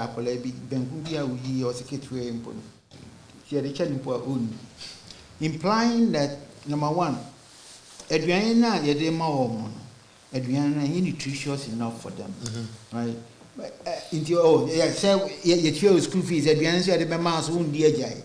so I added onto it. Maybe very soon we will be forced to add money, stipends into for them. So the list goes on, right? To a point because we are not a manufacturing country, right? Everything is borrowed, right? And look at this number. Has anybody told you the numbers, the population of children who are under this free education program? And if you have to buy food for them, and very soon add accommodation and money, on top of it, how long do you think this program can run? See, the thing is that, thank you, Mr. Max. The problem, and you can jump in when I'm done. The problem is that we have the Ghana population, right? Most of it is centered around ages 1 to 38. Like that's most of the population. About 10% is like 38 to certain amount, right? And then you have 5% of the population who are basically manipulating and controlling the country, which is the older people, right? Here's the fact of the matter, okay? Ghana as a country, you can help each household, because on average in a household in Ghana, right, you have about mother, father, right? We're talking about the 30 million, 3 or 4 kids, right? So that reduces the number of household you can help in certain situations. We can do like a test, do a government test, because if you do a test to find out, okay, these people in this particular area, this is what we're going to do, right? Started from there. Let's say low income areas. He says itemize. You start looking at the budget lines and start cutting some of the line items, wasteful spending now, V8s and all those kind of stuff. You don't think that those V8s money can help a village or a region? It can't, because an average salary in Ghana right now is like 700 cedis. Or that is also the point. That's another point also, the salary. Yes. Because the country needs to be a manufacturing country. Any country that needs to sustain itself needs to have country. There needs to be manufacturing. They need to enforce trade, And I will say this, inside Yuma, like those trade hand jobs and stuff like that, right? If you bring someone from Ghana who knows how to do fixed cars, like you guys talk about yesterday, that person will have his own business making a lot more money than someone who went to a nursing school in this country. It's true, you're right, man. They make a lot of money. In Ghana, you have those kids doing fita or those kind of stuff. They are not respected. Yeah, they are not respected. Okay, so we need to build in a sense where when card places, people are building, people are manufacturing, and we need to fix our own stuff within the country, right? And then, people have jobs, and then it will allow them to, like we are 30 million. It's not a lot of people. A lot of these problems can be solved by the leaders that we have, but at the end, like you said, yes, it's a simple solution. Ghana's simple solution that I think you, me, we can sit down, and everybody else. It's a simple solution that can be solved, but they don't want to do it. See, you said I can jump in. Let me just jump in quickly. Yeah. You know what? There is a proverb that says that where there is a will, there is a way. You understand me? Where there is a will, there is a way. So, first of all, we all supposed to have that will power. I spoke about it yesterday. The willpower, that is what will drive us with unity. Together we can make it. There is nothing impossible unto people that has unity and the willpower for it. So as we are talking here, the four of us, if we want to do something and all of us we are in agreement and we all have passion and willpower and we agree that we want to do it, do you think it will be impossible unto us? No. We're going to do it. Maybe I don't have some technical know-how about what we are going to do. You know it. I can contribute something. He can contribute something. He can do something. So all of us come together with our ideas. We can do it. You understand me? So what you are saying, it can be done in Ghana. Yeah. I'm telling you. It can be done. It can be done.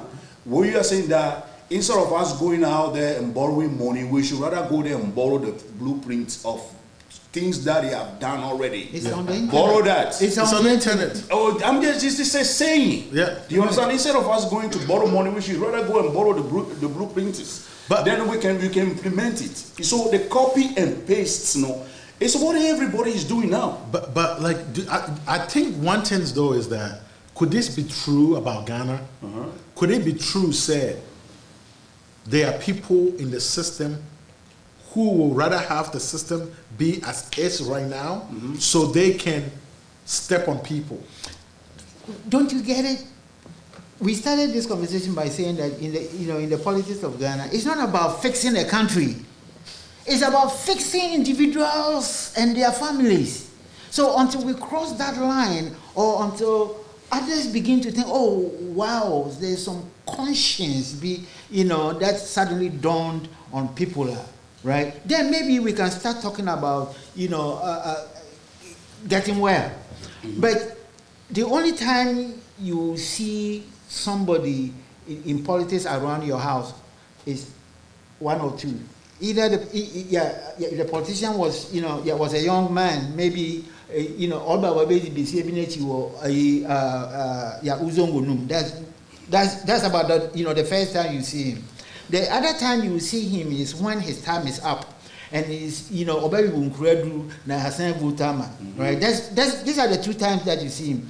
But when he comes to power, it is not about you. It is not about his. I'm yet to see anyone. Tiny one, Bimpo Amakan, no Asemo baby there. Oh, he came and all of a sudden his name is what are their names these days? His name is from Rwanda, Paul Kagame. We don't have one tiny Paul Kagame in Ghana. I read that Akufo-Addo started visiting Paul Kagame, and I'm pretty sure what the advice Mr. Kagame gave Akufo-Addo, and Akufo-Addo probably didn't like it. And then so he stopped the friendship. And so when he stopped the friendship, actually he increased the volume of corruption in his country. Right? Because it's about them. Right? Oh, I know him. And look at our culture. Say, and that person is arrested and taken, to court. Oh, because I know his father and his mother is the queen of this place. They spent a whole 3 years and financed somebody they called an attorney general or an ex-attorney general, Martin Hamidu as a Joshua Hamidu, some Hamidu, right?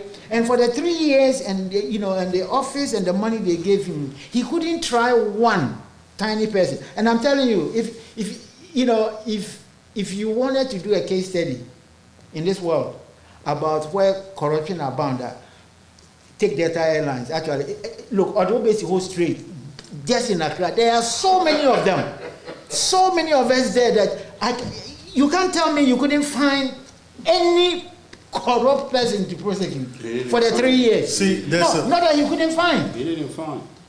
There's too many. You know how our culture is, right?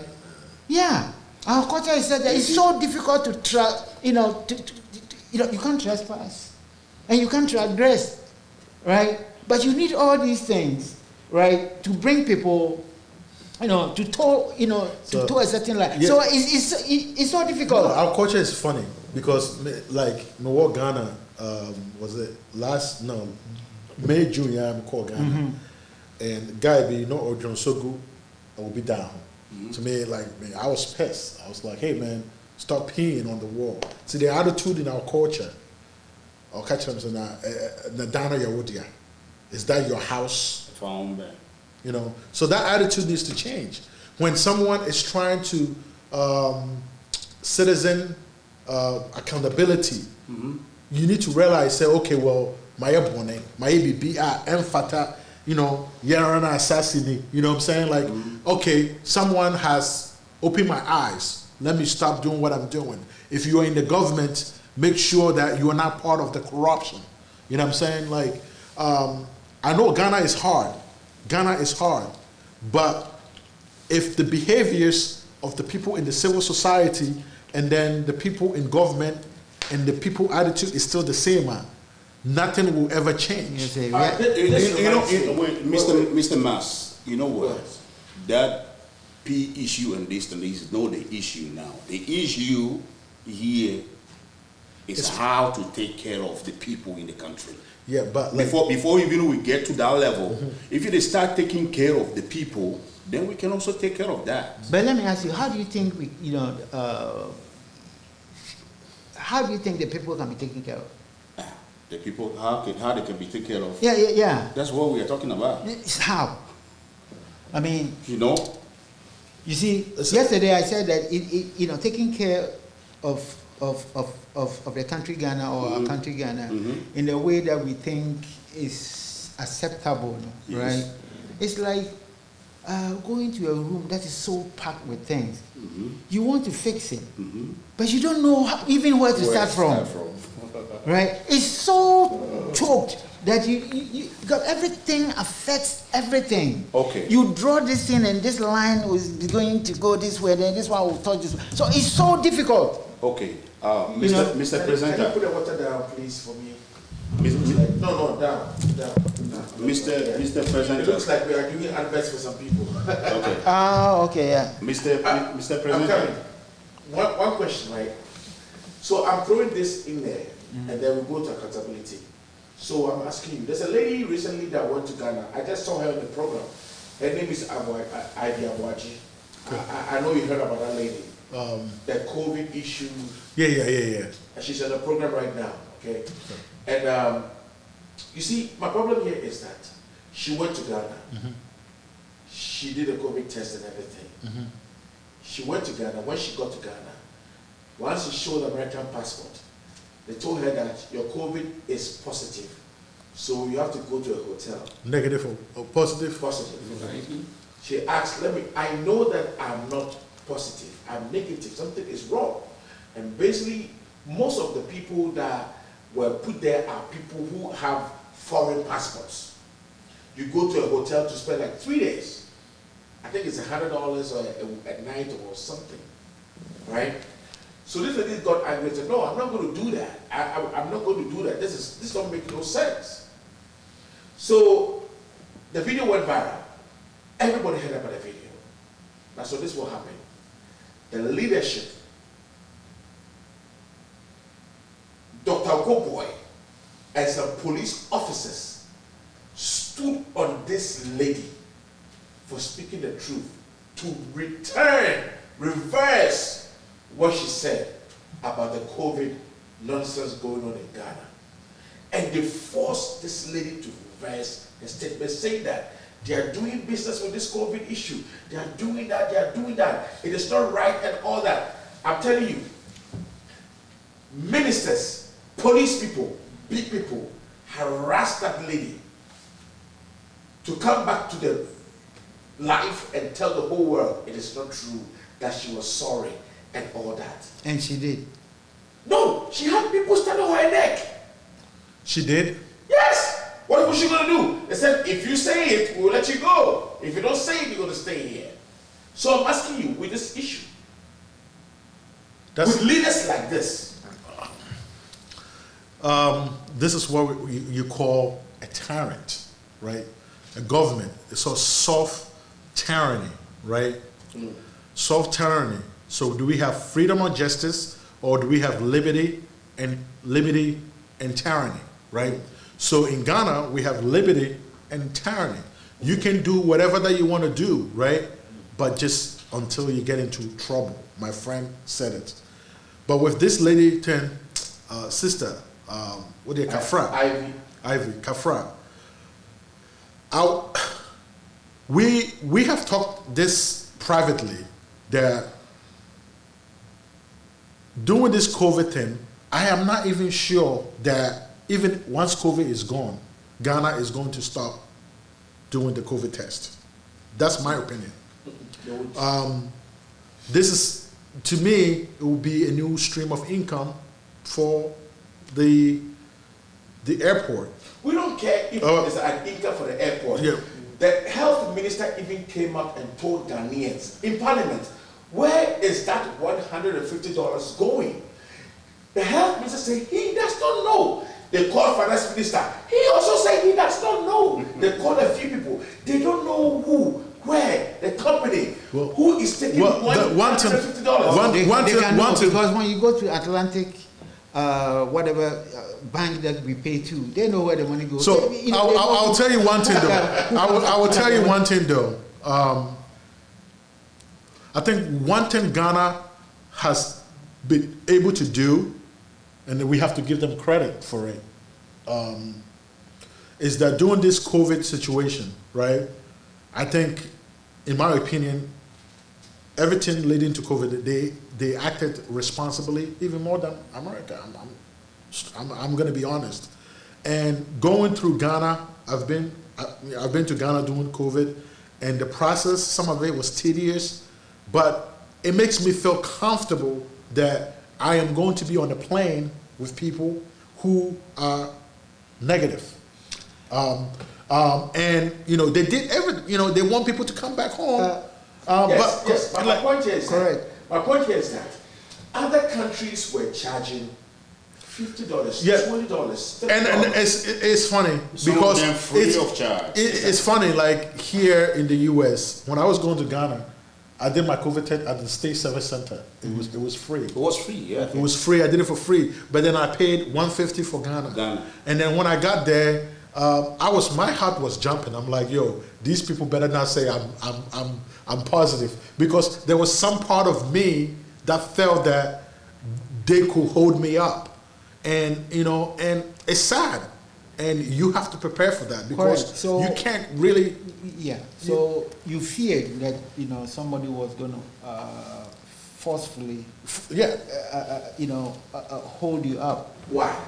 Just to part of the corruption, so that they can make money from you, or they can put you in a hotel so you can pay $150 a day for the next 2 weeks, and then who knows how. In Ghana, everything is possible. All right, but something I wanted to say, you said you kind of take your hat out to Ghanaians for how they manage COVID. I'm not exactly sure what you meant by that, but the other part of it is that the way they manage the COVID test for travel is just the best I've seen yet. Yeah. Because you can get the COVID test even at the airport if you forgot one. Yeah. And you can get one for 3 hours. You can get one for 6 hours. You can get one for the next day. Yeah, it's actually cheaper. Here in the United States, of all places, the final day that we are traveling, right? Your flight is about 3 o'clock, 12 o'clock, 1:30. You haven't received your COVID test. That is also building another form of stress in you. Yeah. So to beat that, there are people who have done multiple COVID tests. Just in case, it's about one far back over far. Right? So in Ghana, it's not like everything is that bad. Whoever brought that idea to them, at least is being executed very well. It's unfortunate that our dear sister had to go through what she went through. It's very unfortunate. Yes, but at the same time, you have to give credit where the credit is due. during this COVID, we've been to Ghana, all of us been to Ghana, and the process, to me, 150, I know they're gonna charge me that much. I didn't really care, I'll pay it. I gotta see my family, I gotta see my friends, but I also wanted to be safe. I wanted to make sure that when I get on the plane, I'm not getting on the plane with people that might be COVID negative, right? But it's unfortunate that they could use tyranny to detain people who are not positive. Correct. So when when you say that I don't care, it's 150 I'll pay, it kind of negates, everything else, right? There are the same human beings who breathe the same air, right? Just because of the association with a certain country, they pay $50 to Ghana. But then there's also this same human being who is also breathing the same air and can infect everybody else. He's paying 150. Why? Because it's price discrimination. Yeah. So because they think that we can discriminate against you. And if you say, oh well, I don't care, I'll pay 150, and don't worry about it. We are not talking about because I can pay. Because of your ability to pay, you will always be singled out to pay. One of the reasons why bribery and corruption in Ghana, especially those who travel, into Ghana and are paying, money bibi kakra was saying if you will answer money bibi kakra na because I know they don't tolerate that. Yeah. Because they have the ability to pay. My main family keke na minya because my check my play for 10 hours now. We kakra be man and be. So when we don't care because we can pay, it kind of doubles up. But this the 150 domino effect. No, the 150 is something that they have set up. But with the bribery stuff, let me say, Drew Hodman, like I got to Ghana, guy wants to, he says, I have kids' clothes, I have kids' stuff, I need to clear that. And I said, that's my personal stuff. Correct. And he wants me to pay something to him, and I said, I'm not doing that. Because we are not complaining about the 150, there hasn't been so much fire over this 150. Yeah. That's why it's good for let's maintain it.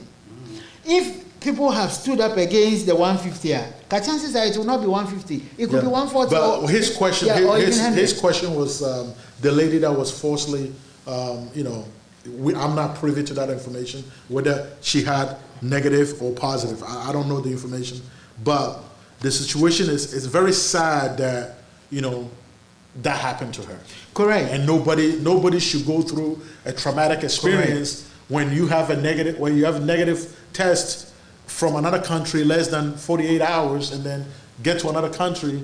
But again, so in that story, I heard this lady was even requesting that she was requesting a second test to prove that whether what they are telling her, because there could be false positives. Correct. But then also during the same time, we also heard that Ghanaians are crafting this, so they could make money. There was an instance, where we heard that somebody went to do a COVID test, right? And then, well, of course, they will take your name and your particulars and your cell phone, right? So when the test came, they brought, a positive result. Mm-hmm. So then she received a phone call. And then when she received the phone call, somebody said, well, so you had a negative test. Well, if you can pay, 500 Ghana or so, yeah. Say 1,000. Yeah. Well, of course, depends on who you talk to. The numbers keep giving up. But if you can pay this such amount of money, then we can all of a sudden change your blood in your body from positive to negative. Yeah. So people are concocting ways to make money. Look, the average Ghanaian you think Ghanaians are stupid? No, they are not. These are one crop of human beings who are so clever at what they do. They always have a plan. Unfortunately, their plan is to dupe others, right? Not to fix their country. Yeah, I mean. So this lady, if you're on the phone, you are listening to me. I'm really sorry. I'm also very sorry for what happened to you. We hope it doesn't happen to you again or anybody else. For anybody else. I mean, if you want to call in, you can call in so that we can both You can give them if you have any information. You can give it to them if you want. Yes, you are allowed to. It is so honorable, yeah. honorable Jackson. I said, what giant I can ask him. I will say you so you know what I'm saying. Oh. So for Ghana. Yeah. Who's 150? Yeah, actually, it's all a Ivy, the one who had the issue at the airport. That's my cousin's friend. Okay. So that very day, that very day that the incident happened, Ivy was on the phone with me and then my cousin Lydia in Texas. So we're just talking to her. Yes. So we're talking to her. Maybe you can tell her that Atu is Ivy. So, you seen Atu was talking to you on the phone the day that happened. So it was she was really in depressed and very upset and frustrated. Yeah, but you know what hurts me? How a whole minister who is I saw that. I saw that. Came with police officers standing on her. You need to reverse what you said. So do we have a recording version of that? Like, do we have any proof that any video of that, for them standing on her, saying that you need to record? Oh, come on. What kind of video do you expect? Okay, so I'm just saying for I can also be saying that. So what was the consequence if she never? What was the question I was going to What was the consequence if she didn't? If she didn't. She's the right person. Yes, I remember. He said he remembers you. Yeah. So she has American passport. So what was the consequence? She said, I mean, please call him. Call him. If you call him, it would be nice if you call him. No, these are nothing to do with the US. So basically, the way she, then later, she came out with the apology video. I said, no, there's some influence or something. The way she looked, you should know that. Yeah, Mrs. Something. But you know something. Me, I know a little bit about, because I know a friend that taught me how army men, military men, Marines, they talk with their eyes. When they are captured, what they use their eyes to do to communicate to their senior officers. Basically, the guy was telling me. So I know if somebody's under pressure, I do know. If there are people there, without the camera seeing them, I know the person is under pressure. Because Ivy is an unspoken person. Yeah. Ivy is not the type of woman that you can lure to come and say something keke. Oh, the near thing. Only me right, American knee. For her to the next day, you know that video if got a restriction for 2 days. Because I replayed her video, I put it on my Facebook wall. And I got restricted for 2 days for showing that video because they did not understand what she was going through. They thought she was probably just saying, COVID is not real. But it's not that. She was only telling people what Ghanaians are doing. And it's not only Ivy. Ivy is the only person that spoke out. So, see, and that's very dangerous because if you live in a country where you can be forced to, kind of take back what you say, then anybody there should be. She's calling. So it's an. It's calling you. Yeah. So put it on. Put it on loudspeaker. Yeah. If somebody does that, I love that. Under duress, right? Hello. Hello. Hello, Ivy. Yes. Welcome. Thank you so much. How are you? I'm doing good. Yeah, this story really upsets me a lot. I know, right? I still haven't gotten myself together as to, Ghana is very funny like that. They can do anything. Yeah. If they really want to harm you. And I am still traumatized from all the testing that they did me because I'm scared. In America, Ghana, they can just put something in your body, your system. Maybe me a test because I'm scared. The ABI, they will even do my COVID testing with somebody having HIVs, something. You understand me? That is really funny. And besides, Papa Krubit na Honor Visa Day, is there any proof or day there were people standing on me? It is so sad, and I hate talking about this. No, it's okay. No, It's no. okay. See, listen, Ivy. Let me tell you something, sir. I'm so sorry to be upset right now because anybody who mentions this case, I go crazy on them. Do you hear me? Listen to me and listen very carefully.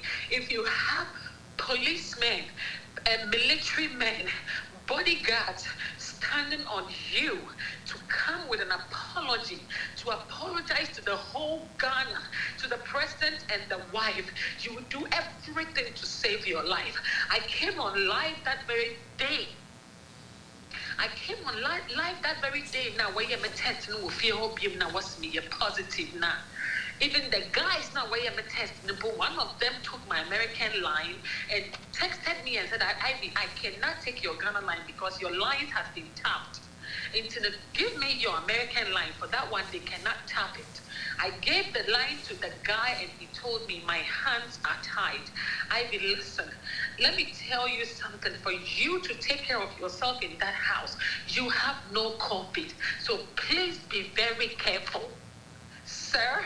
So for you to tell me if I was your sister or your wife, you would never ask me to bring a broom. That shows that there were people standing on me. You understand? You understand? Yes, we understand. Please take heart.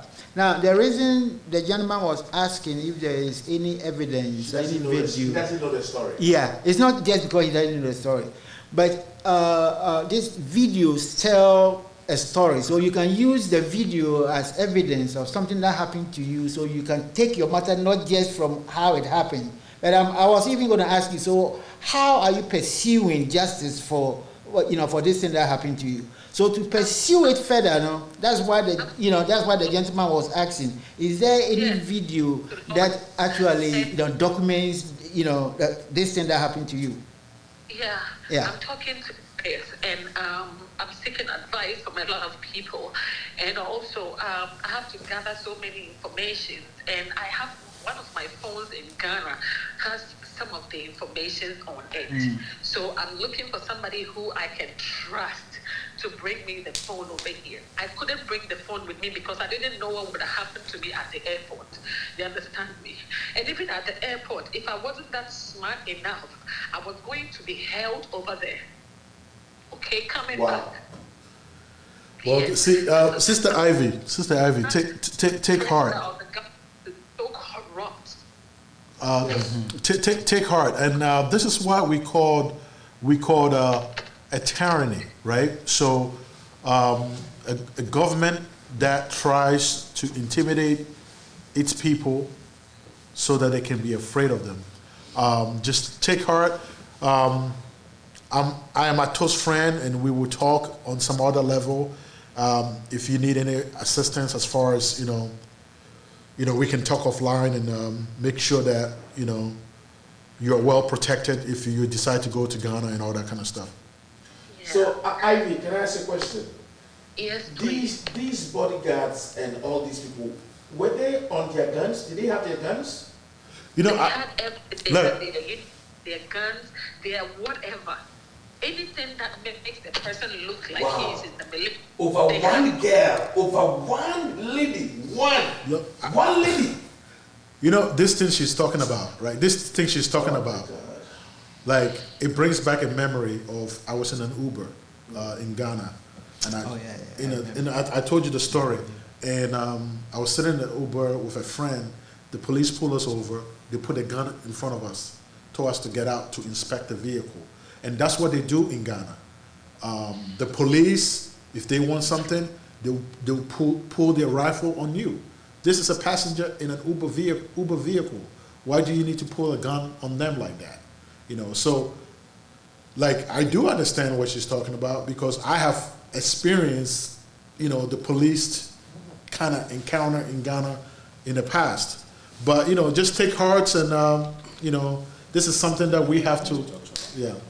And one more thing I want to say in conclusion is that I was blacklisted in Ghana. Okay, nobody could do my test. Nobody. Each and every laboratory, private laboratory that I call, will, anytime they hear my name, Ivy Abwaji or Ivy Ankara, they tell me this is coming from the from above or whatever. This is coming. This message is coming from, you know, the superiors. Nobody can administer any test on you until you are out of that house. Even when I was out of the house, 4 days later, before I received a message that says the ban placed on you has been lifted. So this tells you how serious this was. Okay, these people, they're off the elevator that goes upstairs, 4 stairs, let's say four stories. They're off the elevator, and me having a high blood pressure, I have to climb downstairs and go up by using the staircase. Everybody on my floor was gone except me. That is when I came back again on live, and I told the whole world that my life is in danger, that if I die, I did not die of any natural consequences. They killed me. Okay, my balcony door to my room was broken. My bathroom door to my room was broken. This is how dangerous it was. Yeah. Sister Ivy, yeah, I am the one who said if there was any proof of video. I didn't say it because I am saying you are not saying the truth, or you are just fabricating story. That's not the reason why I asked you this. I'm asking you this as my dear sister, so that if there is any help, we all sitting down here, or the rest of the world can render to you, then we can do that. But you know, nowadays we use these videos to prove as a fact, to prove things that happen to us. So many people, if they want to prove a point, it's the video that they use. But I am very sorry that that thing happened to you, and besides, you are a female, and with all these guns and whatever it is that they used to threaten you, you have no choice then to say what they ask you to say. So we are very sorry. I'm very sorry if what I said hurt you in any way. So I will ask you for apology for that. But it's not to hurt your feelings or say to you that you are lying.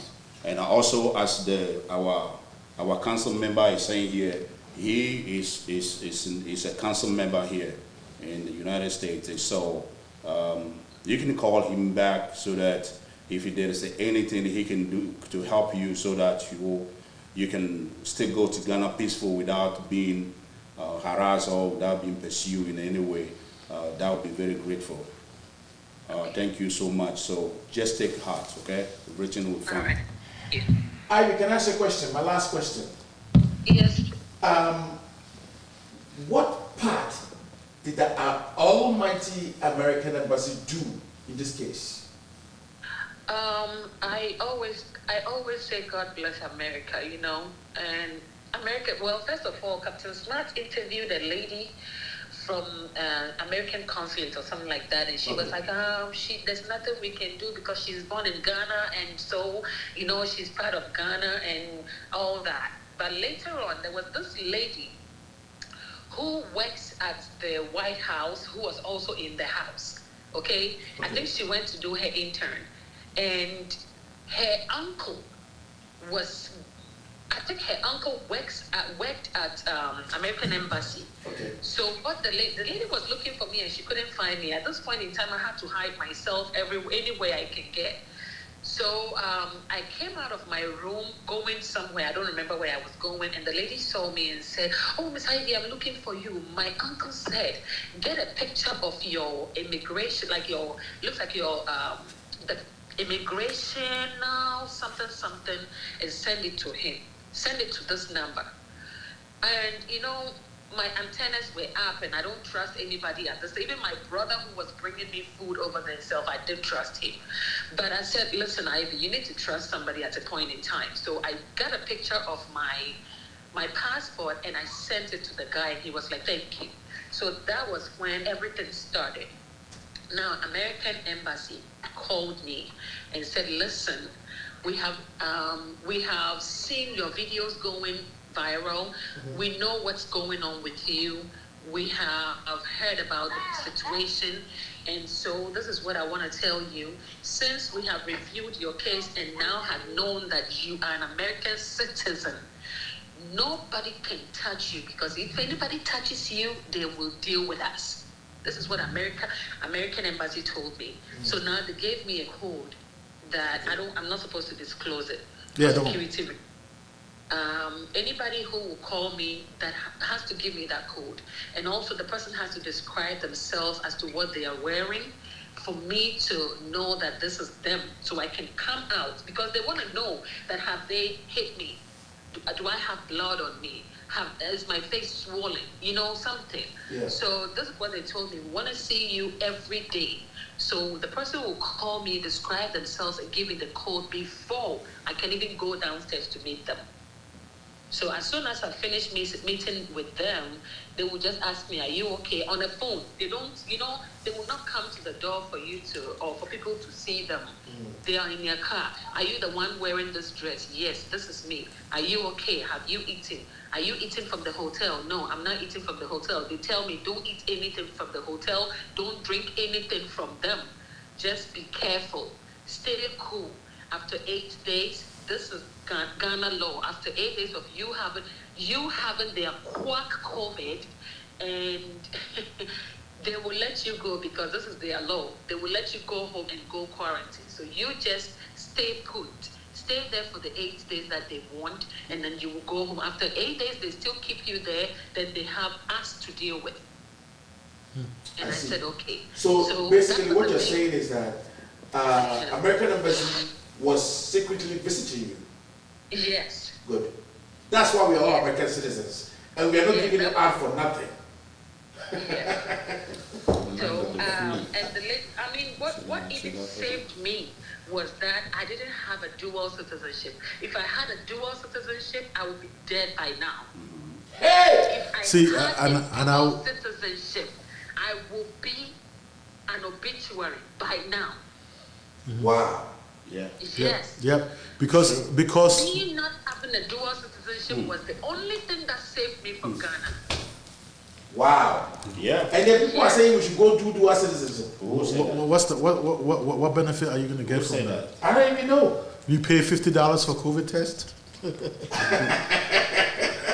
But Sister Ivy, we're happy to see you doing well, and that's we're happy that the American government came to your aid and assistance, and this is what we face every day when we go to Ghana. We don't know where we are going to, a place where we were born, a place where we were raised, and then we get there, and people want to take advantage.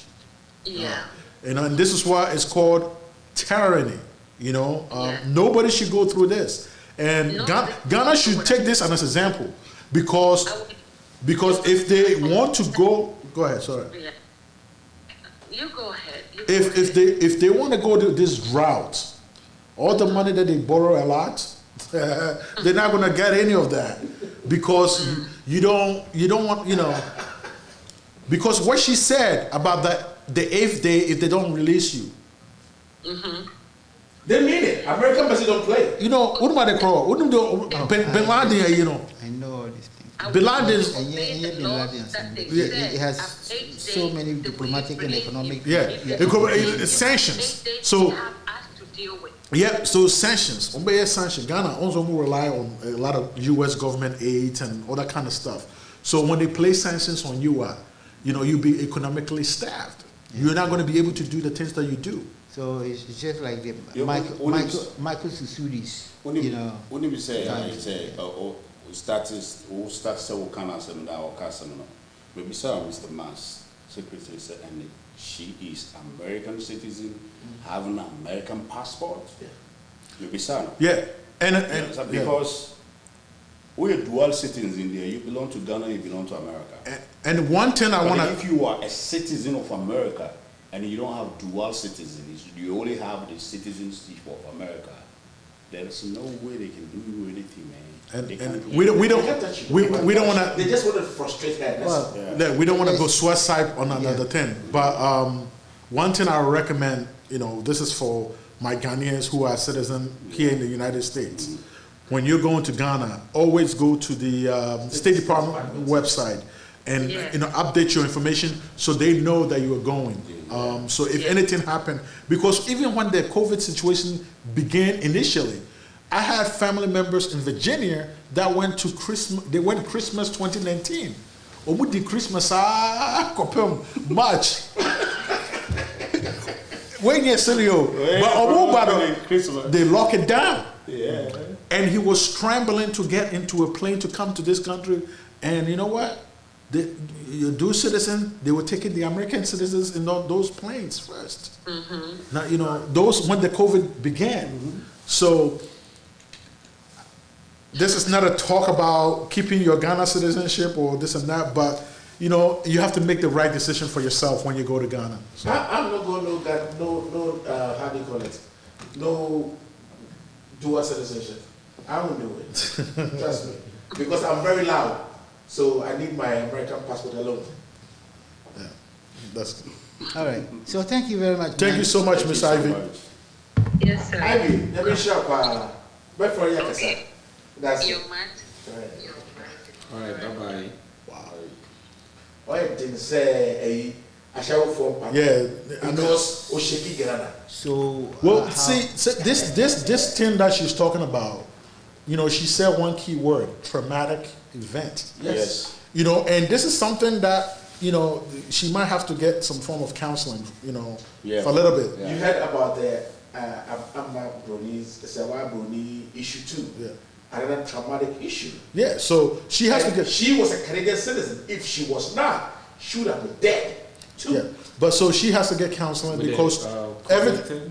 Huh? So with the COVID issue. No, that's a different thing. Okay. That Amma Broni issue was the lady that went to Ghana and the president took her on a ride and all things were happening. And then she had pictures of the president and photos and all that. Yeah. Did somebody tie her into the president's jet?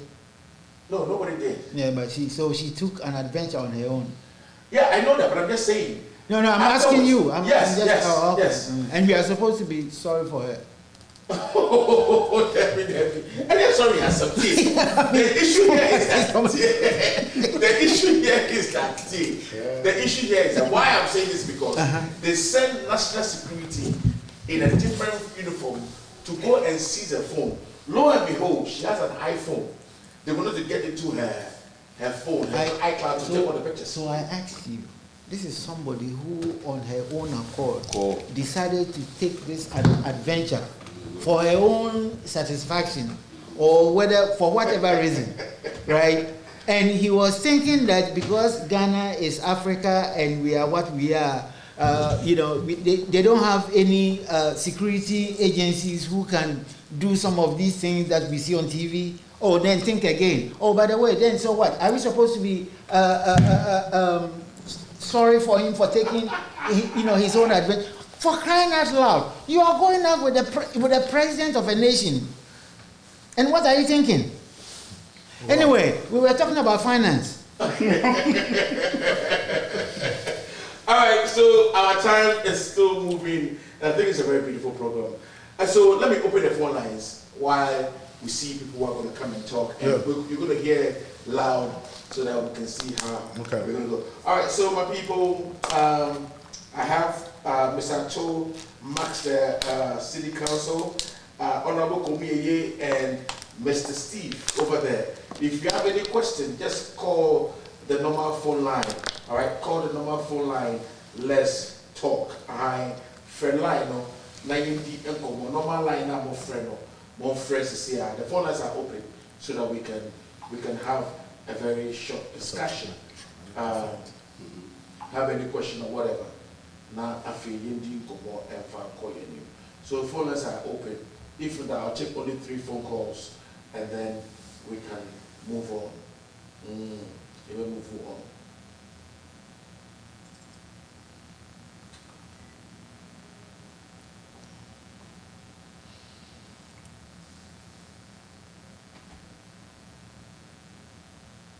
Hello. Hello, Safaro. Good evening. Machomote. Yeah. Machokoso. Machokoso free here.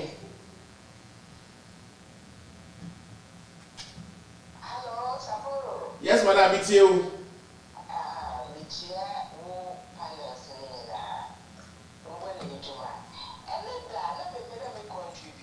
Okay. The contribution in the no worry about training like when someone do that. Oh, you're very good. Me papa no they didn't me a graduate, but I'm a papa like so choosing the uncle school tea, no a carpenter. Until I like someone a carpentry shop can say a lot of workers our graduates are only to it's our way to my day.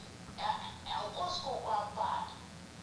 You see, he employed the graduates at one school, and it's very, very good. And I'm so good with young people. Very true. They are dreadlocks, small baby. But to me, you'll be able to make you $400. Me, you'll be able to make you $200. That's how we do my. See, I'm a mad price will be there. You do a deal, I will parent you. It will share it to one of what benefit. And as a can so send them to their correct there, and what you should be on YouTube nowadays. We are supporting because YouTube and what's you, but practice make man perfect. And there ain't no people train like a example, the Muslims here one very example Muslims. So worry your one ceremony, wafa. 1 or 2 weeks off, I say, no way you can to ban. The mouse is a 2 year to no Kumakana, 8 to 8 gallery. I may a to no Kumakana, 15 year to no Kumakana difference to the mouse on Oregon when supporting. Because YouTube in the area, but how many years in the apparatus in the way, until you go to the day, you training. And yet, you are learning the theory to practice. No. I bet your papa is perfect. On your contribution, it's more quite equally the numbers and I can do. That's it. Yeah, Michelle. Good. That's good. See the speaker no. Yeah, it's on. So thank you, Madam. The trade thing is very important. Even America has said, I don't know, the car say, they call a mechanic, say, charge him $1,500. There's no way say I can make you $1,500. So we call YouTube, and me learn and study the 10 for about 10 hours. And for those 10 hours each day, let me to pass now. It took me 7 days. I was able to fix the car. That they were going to charge me $1,500. Correct, but that's what she said. That YouTube may be good, but it's not a perfect place. It's not a perfect. But so if a person were to learn something from YouTube, as against a person learning from somebody sitting there teaching you, chances are. The one-on-one teaching, and I make say sometimes those kind of jobs, you should say a hard job, right? Into me, they make say the YouTube, if me need tools, minimum share or car home, now my cost store, I got to talk parts, and they are no matter video 10 hours, but they fix it that issue that the car has. I haven't had the problem with the car for 4 months. Into that same Ufa Accra or Ghana, within the school, high school, now teaching how to fix cars now in a way that child will be, will be able to work with their hands and make money. Right. But for some reason, those boys that they do the fitter and all those kind of stuff, they are not being respected. Or being very respected. I will even give one example. America have boy be in high school in US. Yeko school, Yeko college, university, or not, or person nursing, or core nursing, 1 year, or fairly basic courses. And then he did psychology, and then he failed psychology. And then we, the friends, we convince him, say on your day, mechanical work they have this ITT tech for commercials. The guy now he fixes airplanes. Oko school to learn nursing, one pass it. Oko school to learn how to do psychology, one pass it. Then when we force him to do mechanical, we say, at that time you catch the crowd, or see dinner time. We are trying to bring him down. Correct. So this is it. Like any that but now he fixed planes, right? So there was some type of stigma attached to you leaving school and learning in San Juma, right? Yeah. Let's think about it. So most people have had girlfriends who were at the pump school, right? So we gave them names, right? So the average Ghanaian young guy now, on when you be uncle, be uncle, uncle, on where Munaka Sana, on Jini Hundi, doesn't like to be associated with the type of job he's doing. So now suddenly we have to change the names of certain things. So we changed from being me a watchman to security. Yeah, to security. Me a tailor need to fashion design. So those names seem very appealing. So whatever name you find appealing to you, that has to do with Insanu Ejima. By all means, take it up, but just get the trade. Only me yes, the mabini cano le, the okano at Wasum, but the person fan so say. Someone said me talk auction. If you ever talk on an accident car, sometimes only call mechanical now jina or to do it, and I say big round man woman jina or sick corner bra. No amount okay, but you are $800, it's your $700, you are $1,002. Oko bar, but you call back to say 3 hours no at no fraud. Come and take your money. No here. And to me, all son say no. Dabi, I hear really a video. Now me call YouTube. You got talk Kabi, yes, I see no. Kabi, we call mechanical or also Jimmy 1,002. See what? 1,002 baby. Now they can't be fee. They can't be fee, And we fire Harbor tools. Harbor free. Harbor free. We call home. Say I am got tools. We talk tools. We be fee. We be fee. See in we call YouTube. And we bought car and the chassis number. We bought what are the major problem with the car, this car. Papa and he buy it. If the car has this problem, what do you do? Before now, YouTube videos will be buy and watch me. We should share better. And see, only like almost step-by-step processor will be resolve the problem. No? Yeah. And see, I follow the step-by-step process now, and I fix the car. Yeah. So it's the same thing. Yes. So the same thing. Yes. So the point is that. Okay. Go ahead. Yeah. Oh, I contribute to it. Hello? Savro. Oh, I contribute to. Savro. Okay, no, I contribute to. Hello? I'm contribute earlier on.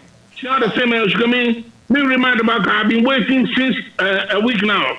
Oh, hold on. Come on. Oh, yeah, I know.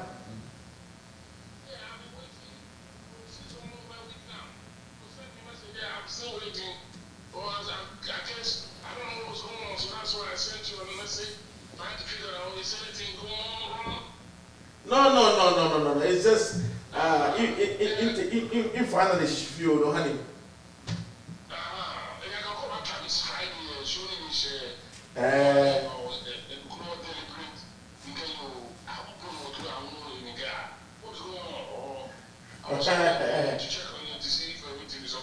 Kaki, but I contribute Yano. My issue comes down to budget, blah. See, Ghanaians who very extremely attentive about what is going on. My friend will get no Gabi Oshingako Twitter page. Okay. Okay. Sequence of a tweet about the budget.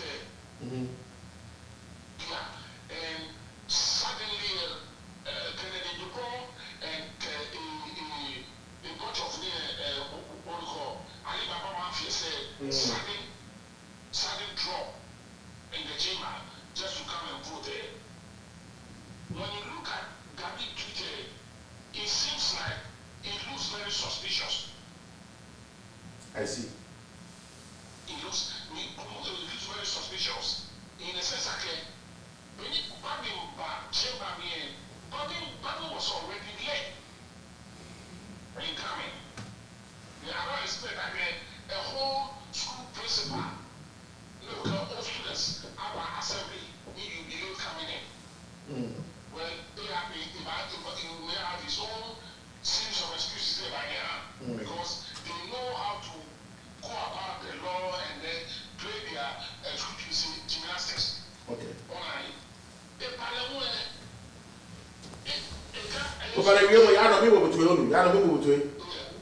Excuse members of parliament for 30 minutes. I can whatever issue. Parliament took more than 3 hours. So precisely what was going on behind the scenes? Why? All of a sudden, after the minority vote against the budget, there was a press statement that came out. Bobby is going to medical checkup in one of those Arabian countries or whatever it is. Alright, and look at press statement now are issued on Bobby trip to the medical consultation in Arabian country, whatever it is. Alright, no majority among the press statement now release about. So, who is all this scenario is playing out in the dark? Who is behind it? Yeah. Salary why?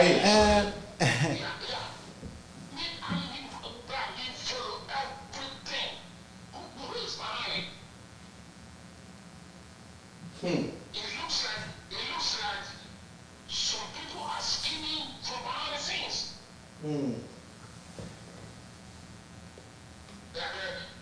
Like I said, rumor is a rumor until we have an outer or truth in the rumor. We just can't dig it. But there was rumor going around claiming that actually my majority offer monetary incentives to the minority to get budget pushed over and the minority refused. Well, how fragile it is. Yeah, she only back near the chair. Behavior. It was very suspicious, like you're saying. She immediately people know you on there. That's what I'm saying. That's what I'm saying. I keep telling you, look, there are thousands and hundreds of thousands of the Rollins and the likes of the Rollins in Ghana and those outside Ghana. I see. They have to be very careful. They have to be very careful. They have been before. And people are being paid in their own coin. Taking from 1979, what they did to Dr. Hillary government. I see.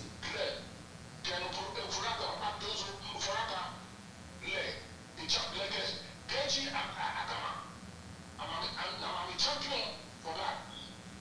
That compelled Professor Bennett, Minister of Economic Planning, Bennett has to be forced to resign. They are being paid in their own coin. Alright, when we know Ghanaian student is minority input to get a budget override or deny the budget from going through or whatever it is. The students celebrate right now. It's too early for them to celebrate. It's too early for them to celebrate. Alright, yo. Yeah. That's all I have to say. Alright, thank you very much. You're welcome, bro. Alright, so guys, let's wrap up and move on. So, Honorable Steve, Ufana bana wrap it up. We go bana ngale. Bana ngale. Kuni waya wahe. Oh, bile. Akola kisi minga domi beef domi kwa binya constituency. Jeme no ni mincha. Minga me fe. Minga gonna be fan. Na me yo Ghana. Kemene mini wa outside the fan. If ya no yo ni Ghana nyoji boy. Minga mo. Wo no wo you wo. Je akashi wo we ake menefi ne ke shi. Wo fe wo we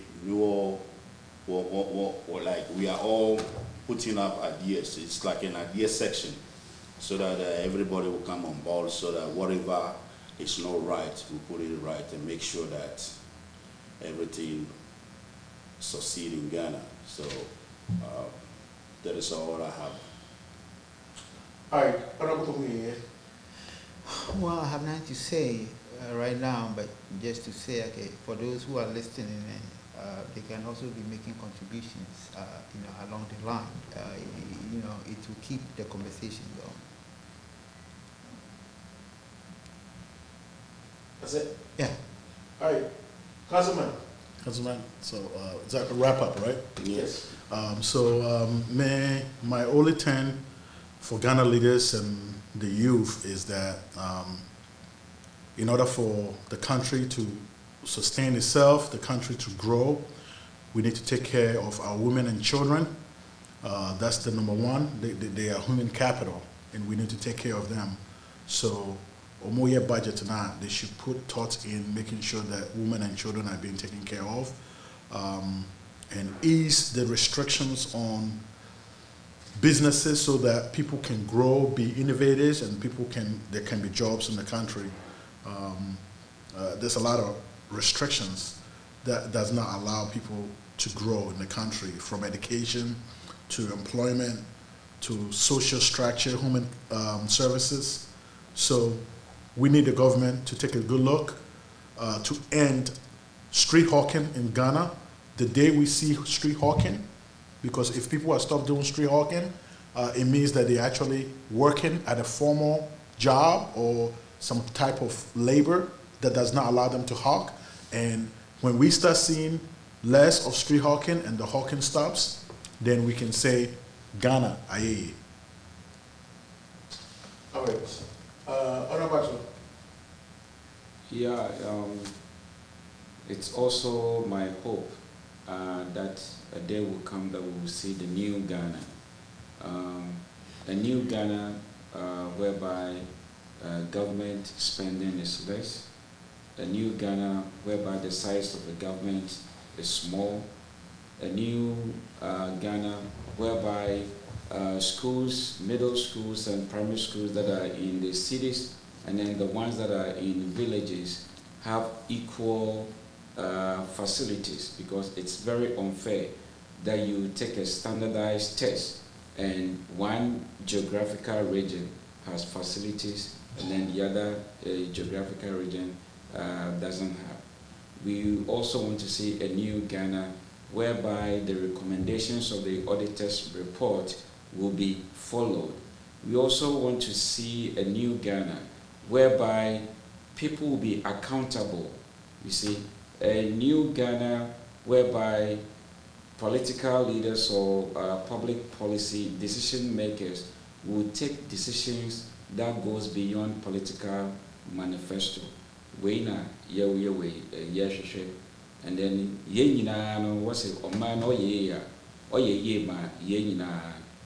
I have to do my part, you have to also do your part. And I just want to say a shout out to Radio Peace in Efutu constituency in Winneba, and then also to my constituency in Awutu, Senya West. They are all Efutu, so I'm for them all. Bye-bye. Now, obi the question back about last question. Obi the question I say, do you think I will say $150 and people should charge $150 now?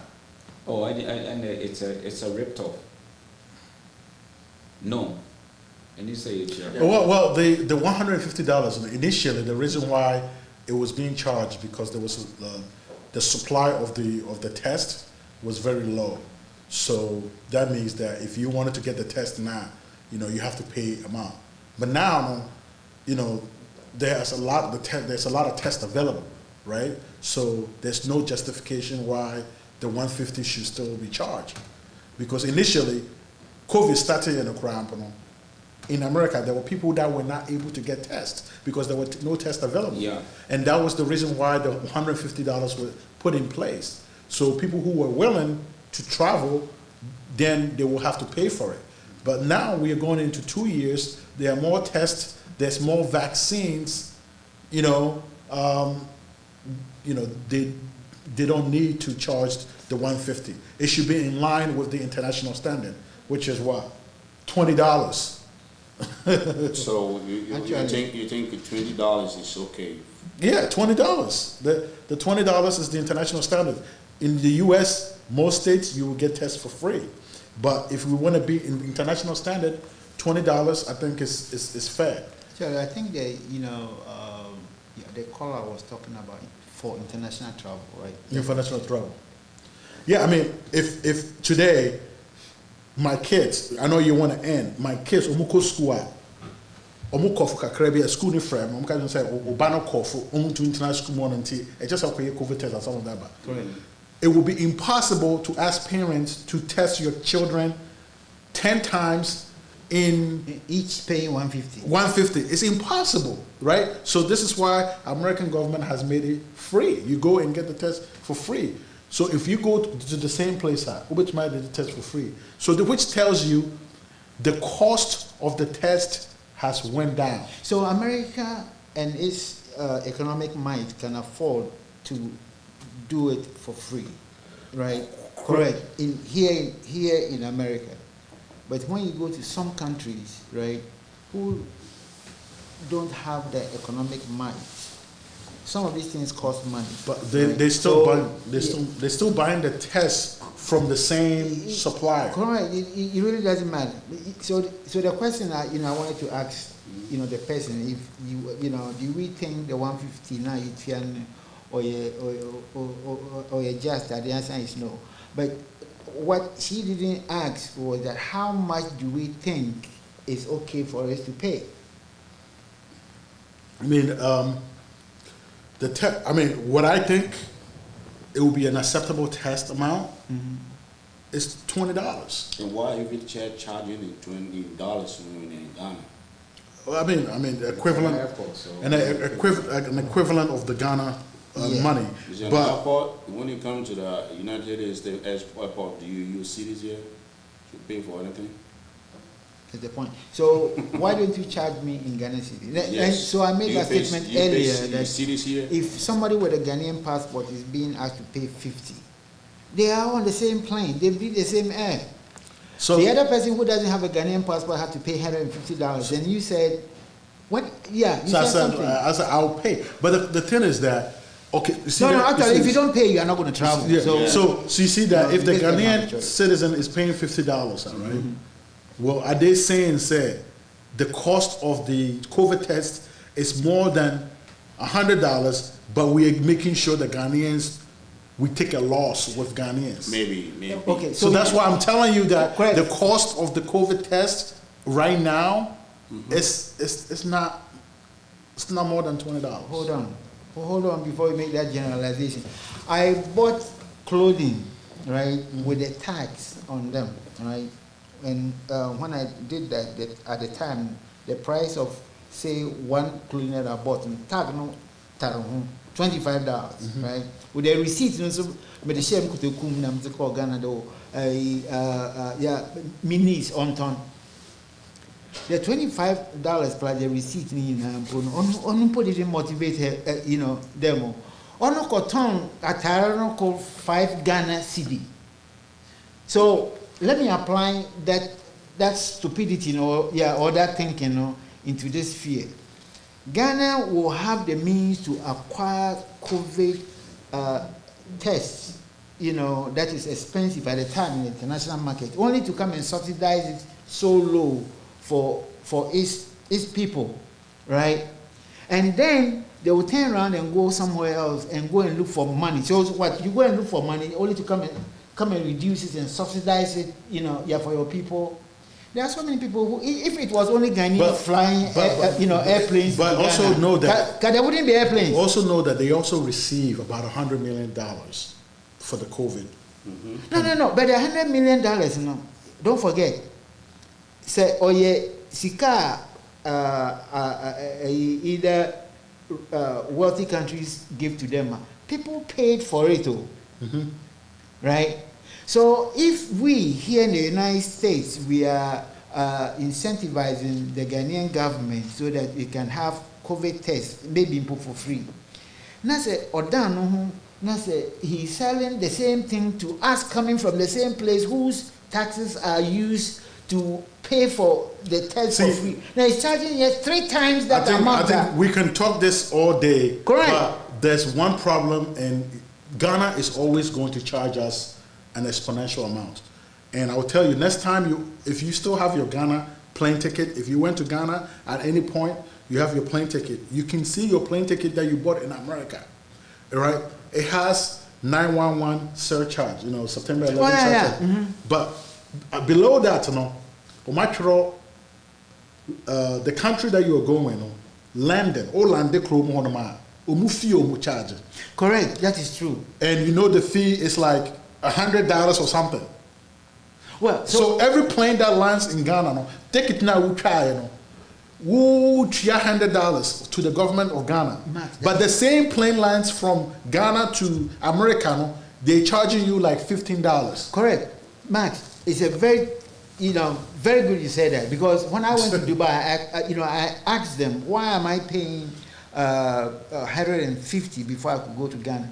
I said, that is the rules in Ghana. Yeah. So I'm attacking the rules in Ghana, that they all sit in the same airplane to Accra, Ghana, right? And this person's taxes and other things, one man,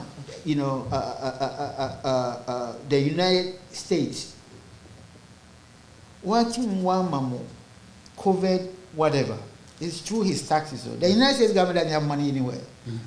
Everything is based on the taxes we are paying. The same taxes we are paying in what they call a nation building in other countries, right? So I'm paying here.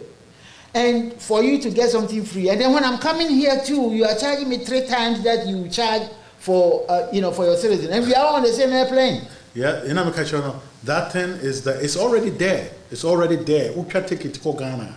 It's already there. The inequalities of how Ghana, just think about it. The number of planes that lands in Ghana every single year, not even COVID stuff, Obia airport surcharge fee, is over $100 for each ticket that you buy. Correct. So already, you are paying $100. Obia landing Ghana $800. I agree. Not COVID, no. Mm-hmm. But the same plane coming back to the United States, that fee, would be $15, $20. Mm-hmm. See, that is the missed. They make up numbers so that they can take the money and they can spend. Correct. So they are in the business of making money. Yesterday, Atro and I went somewhere. Somebody said, so I'm asking, so why would this thing be costing 5,000 more than than is actually published? Oh, well, sir, I just wanted to know that we are also trying to make money. But it's so weird that you will go and borrow money to build a new airport and build all that kind of stuff, right? But then again, how many planes that lands in Ghana every single day, you are charging every plane $100? And where that money is going? Oh, look, you are here in this country. There was a debate some time ago that some of the tolls that we've been paying on some of these highways have overlived their existence, because by this time, Sikana Wajin, even if it was loans, they built those houses, and they should have finished paying. Yeah. But and that was a legit argument. But what the person didn't know is that the roads have to be sustained, and we have to use money to sustain the road. Yeah, I mean, you go over the Delaware Memorial Bridge to go to New Jersey. You can't say that we have already built the bridge. We already paid for they have to make sure that bridge is in good condition. But okay, I understand that. But I'm saying, when you haven't paid for the bridge, you were charging $3-4, right? Now it's paid off. Why you say charge me $3? Because of because of sustaining it, it takes more Maybe money. $1. No, hold on. Because once things are new now, they are sometimes easier to maintain than It's kind of like a car. growing older. It's kind of like your car. Right? Yeah. So the amount of manpower that is used and the resources used to maintain it, over time, it becomes more expensive. Okay. Thank you very much, guys. Yeah. All right. It was a good show, and I really love the show, and I've gotten really good comments. Really, really good comments, and I appreciate you guys for coming and showing around. And I hope we can do this program always, because when I go back to my home city, I can give you links so that we can be able to host this show online, because we need this show to talk about more things. Because today, for instance, see, broader finance took place, and I think we did a little bit of accountability, but we didn't go into health. But it means that we need to do the health also, and continue choosing other topics so that we can just hit it online as we can as possible. I'm sure Kevin Taylor likes the show that we are doing, because the comment has been very great, and this time no venting, but still beautiful, smoothly, and people have learned. As a matter of fact, more people came on than yesterday. More people came on than yesterday. It used to be. So once we keep on doing this, giving them the taste, I think the better it will be. And I thank you all guys for your expertise and your intelligence and your education. Thank you very much, and God bless you. Thank you. And All right. anytime I call on you, just make sure you respond to my call. Councilman. Now this man is beginning to act like a tyrant. He's a Ghanaian. Soft tyranny.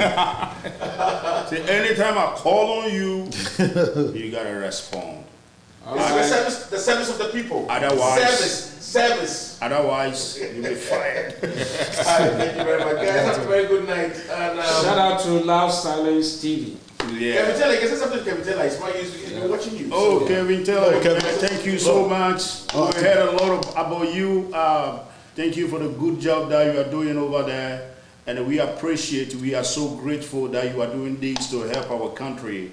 God bless you and replace every effort that you have put into this in million folds. And Ghana need people like that, because you can't have one side all the time. You need an alternative views to balance the situation. So keep doing your job. All right, guys. Thank you very much. Thank you, guys. Share the video. Share the video, and let's move on. Let's keep on going. I'm not sure that Ghanaians need that. And some Ghanaians need that, because we are going to be great in everything that we do. So keep it up, guys, and let's see how far things will be. Bless you, bless you. Share the video, and let's keep going. Thank you very much. I love you. Capital animation, maybe I will be animation.